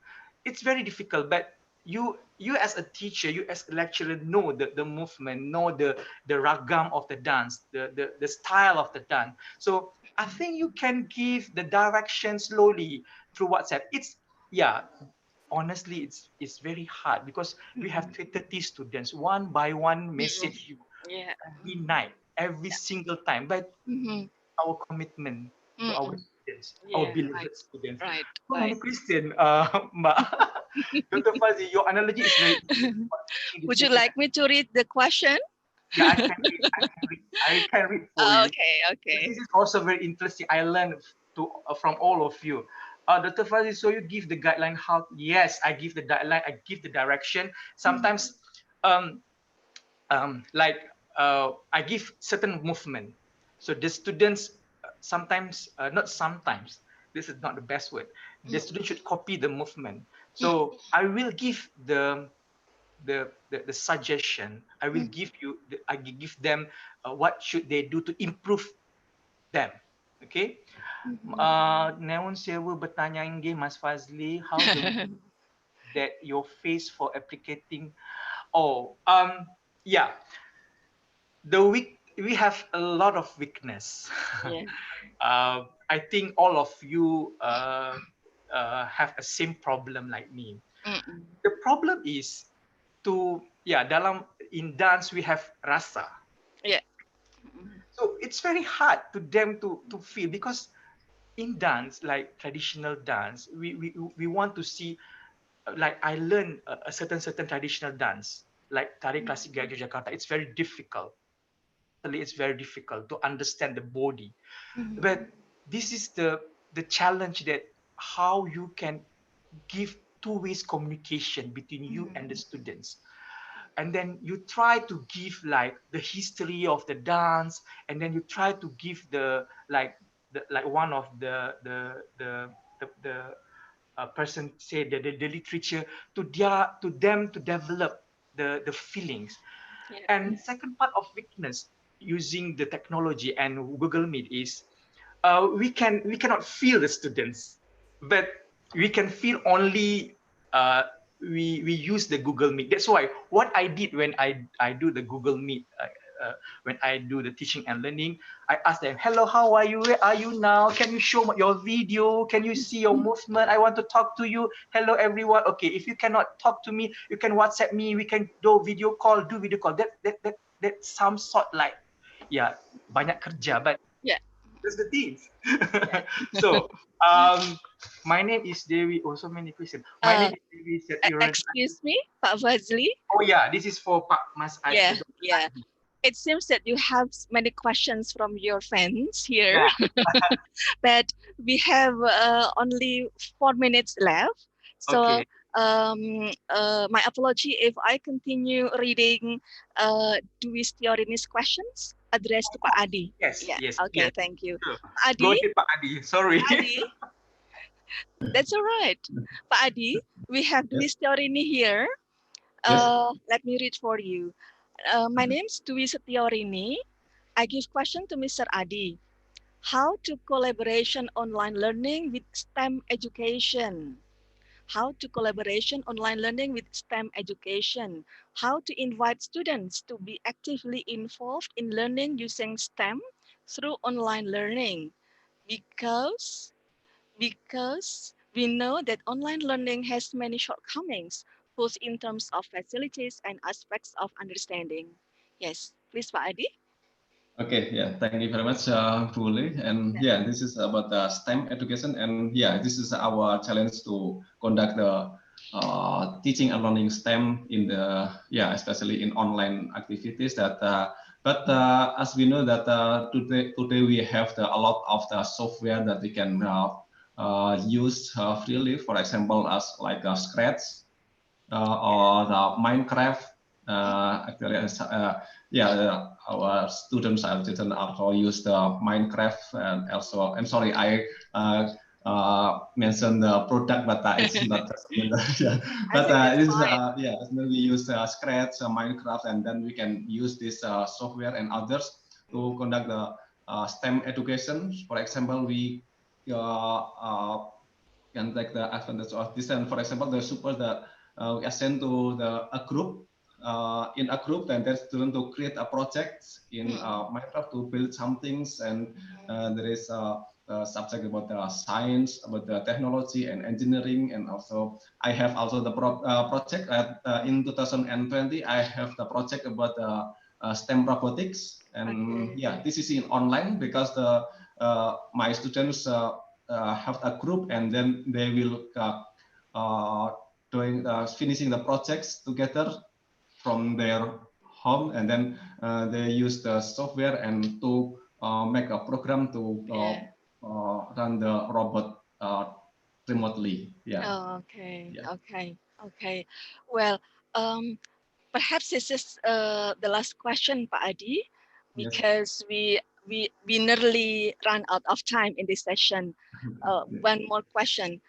Mr. Adi from Yuli Atrianti, Yuli Atrianti asked Pak Adi, maybe STEM education will be easy to use for smart students, but how do you apply STEM education to students who are less intelligent?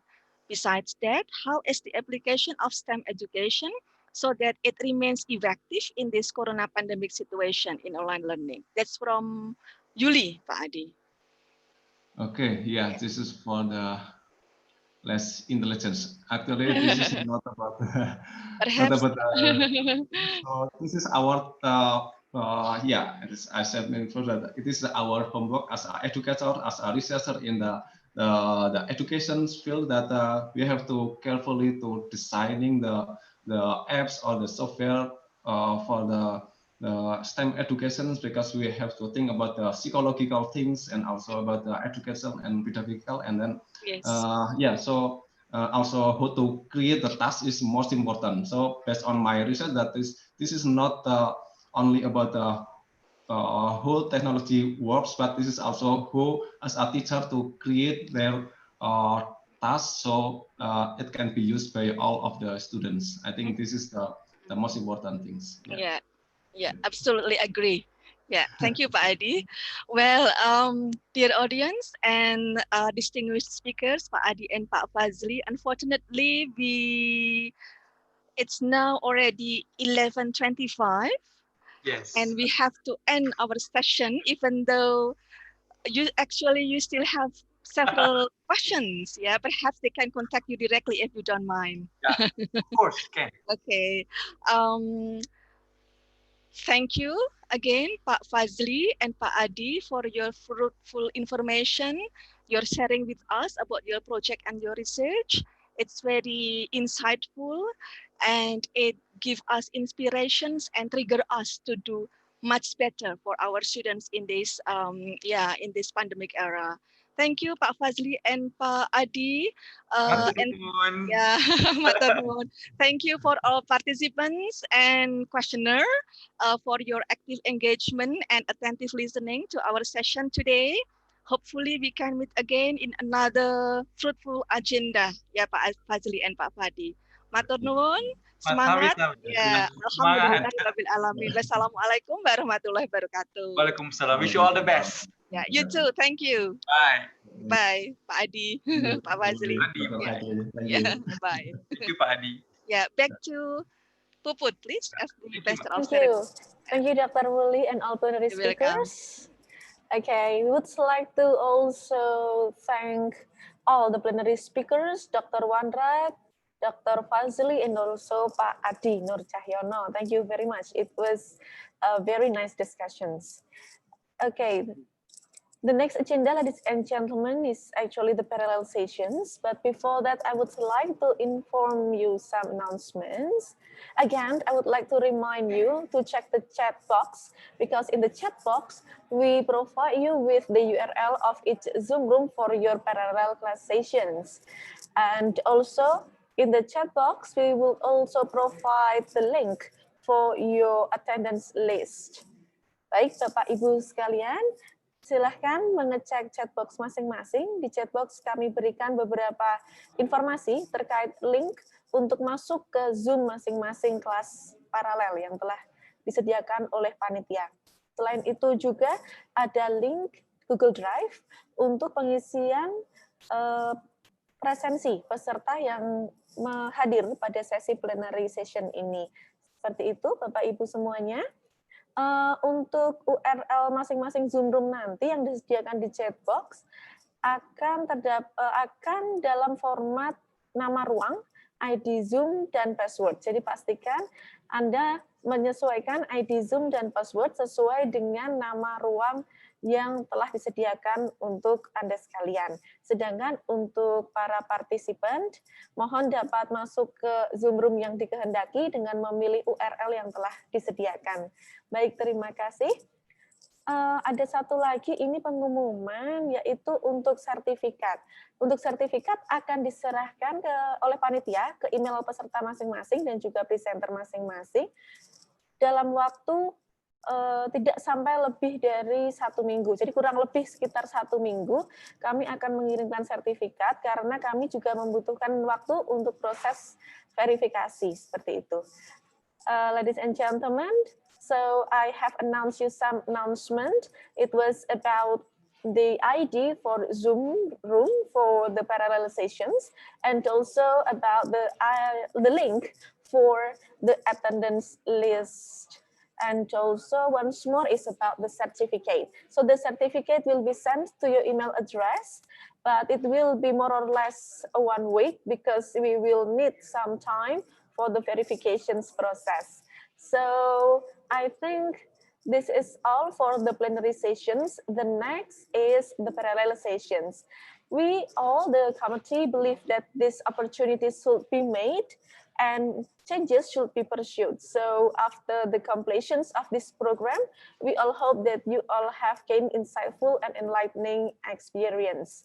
We will be back after a short break and we will see you again at 12:25 for the parallel sessions. While having a break, please enjoy our graduate school profile. We will see you soon in parallel sessions. Thank you.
Lima 55 tahun perjalanan Universitas Negeri Semarang menjadi pilar kemajuan pendidikan Indonesia.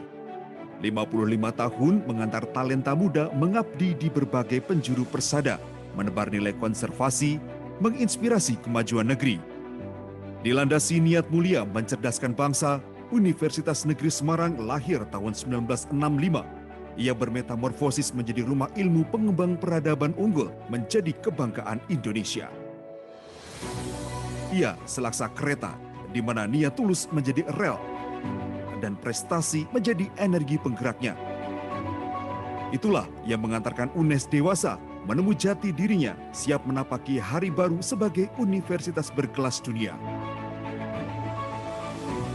Secara kelembagaan, sejak tahun 2016, UNNES telah dikukuhkan sebagai universitas unggul terakreditasi A. Ia juga menjadi rumah ilmu yang diminati anak-anak muda, menjadi peringkat 5 perguruan tinggi paling diminati di Indonesia. Kualitas akademik mengundang pengakuan masyarakat dunia dalam 10 tahun terakhir. Akselerasi jumlah prodi terakreditasi A mencapai 65%. Pada waktu yang sama, lembaga-lembaga dunia mengakui keunggulan melalui akreditasi dan sertifikasi internasional yang diperolehnya.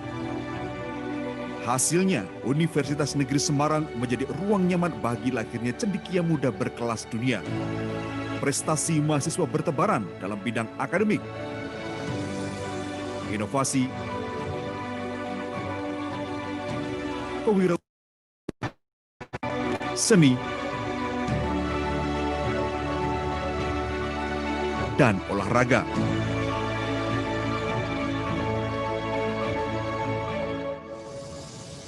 Laksana pohon yang terus bertumbuh, semakin rindang, semakin indah, semakin besar kebermanfaatannya. UNNES unggul untuk Indonesia maju.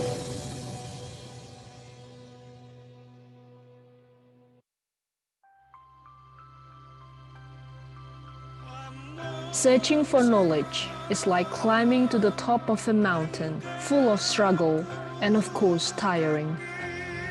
When the climber has been on top, he will momentarily enjoy the view and look down to his life to where he came from.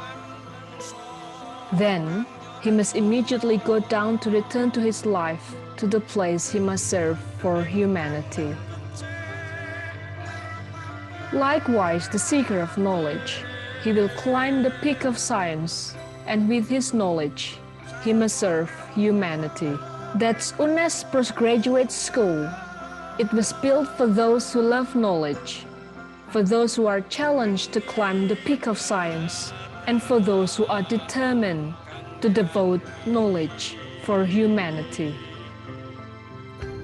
As part of Universitas Negeri Semarang, which is highly accredited, Postgraduate School has some visions for commitment of conservation, commitment to build a healthy organization, commitment to achieve excellence in this global competition era, and commitment to bring prosperity to the entire academics, educators, alumni, and society based on prime public service performance.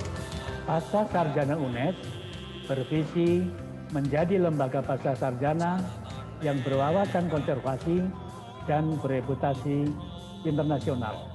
Pascasarjana UNNES memang dibentuk untuk pengembangan pendidikan program magister dan program doktor, baik kependidikan maupun non-kependidikan. Berorientasi pada kebutuhan pembangunan nasional dan internasional. Tujuannya untuk meningkatkan kualitas hidup manusia yang sehat, unggul, dan sejahtera, tanpa melupakan nilai konservasi yang menjadi karakter kami. Pascasarjana UNNES juga dibentuk untuk mewadahi aktivitas penelitian dalam pengembangan ilmu pengetahuan, teknologi, dan seni, juga berperan sebagai mitra pemerintah untuk bantuan konsultasi dan pelatihan dalam berbagai bidang. Tak ketinggalan, kami juga mengembangkan kerjasama institusi untuk menunjang penguatan kelembagaan yang bereputasi internasional. Yang pasti, kami tak ingin lembaga kami serupa menara gading yang asik dalam pengembangan keilmuan tanpa mempertimbangkan kebermanfaatan bagi kehidupan manusia. UNNES Postgraduate School has 21 master's study programs and 8 doctoral study programs. A clean and comfortable place to study always be the priority for the UNNES Postgraduate School. Anyone who is in the campus area will feel at home pleasantly. This seminar becomes a very important event for the knowledge development of the academics to examine the scientific achievement, ideas, and research findings. UNNES Postgraduate School organized many seminars, both nationally and internationally. These kinds of seminars, experts in their respective fields were invited to present their intellectual thoughts. In addition to seminars, public lectures are also often conducted by presenting experts in their respective fields. One of the lecturers in the public lecture was the director of Universitas Negeri Semarang, Professor Dr. Faturrahman M. Hum, who presented the topic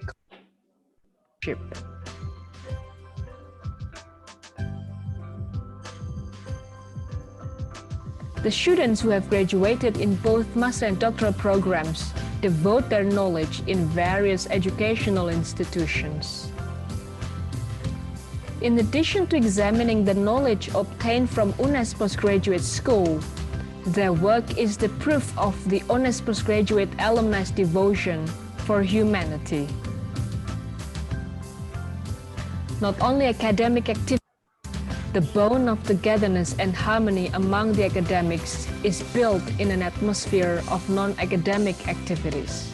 One example that is routinely done is doing gymnastics together on Friday morning. This togetherness is very important so that everyone who is part of UNNES postgraduate school will have sense of handarbeni, or sense of belonging to this campus. Assalamu alaikum. I'm Abdul Hadi Awidat. I'm from Libya. I'm so happy to study here.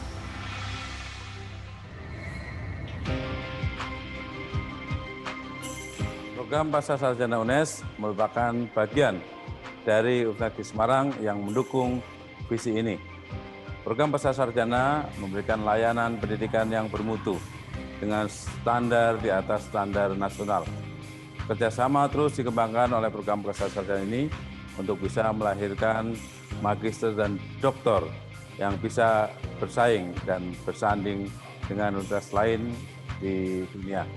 Karena itu terus program Pascasarjana Universitas Semarang agar maju, mewujudkan UNNES kawasan konservasi bereputasi internasional. Choosing the right place to climb the peak of science. This is what a learner needs to do. One needs to choose a place that not only meets the scientific needs, but also spiritual needs. A place that doesn't only provides practical knowledge, but also encourage everyone to present their intellectual generosity.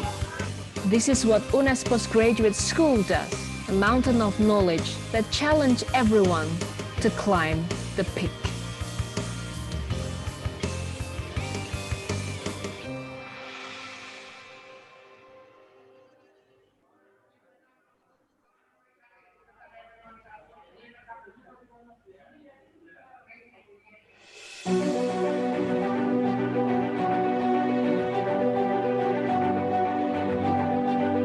Lima 55 tahun perjalanan Universitas Negeri Semarang menjadi pilar kemajuan pendidikan Indonesia. 55 tahun mengantar talenta muda mengabdi di berbagai penjuru persada, menebar nilai konservasi, menginspirasi kemajuan negeri. Dilandasi niat mulia mencerdaskan bangsa, Universitas Negeri Semarang lahir tahun 1965. Ia bermetamorfosis menjadi rumah ilmu pengembang peradaban unggul menjadi kebanggaan Indonesia.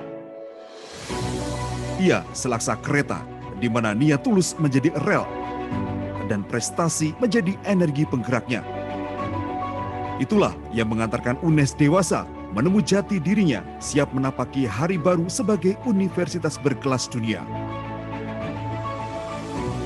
Secara kelembagaan, sejak tahun 2016, UNNES telah dikukuhkan sebagai universitas unggul terakreditasi A. Ia juga menjadi rumah ilmu yang diminati anak-anak muda, menjadi peringkat 5 perguruan tinggi paling diminati di Indonesia.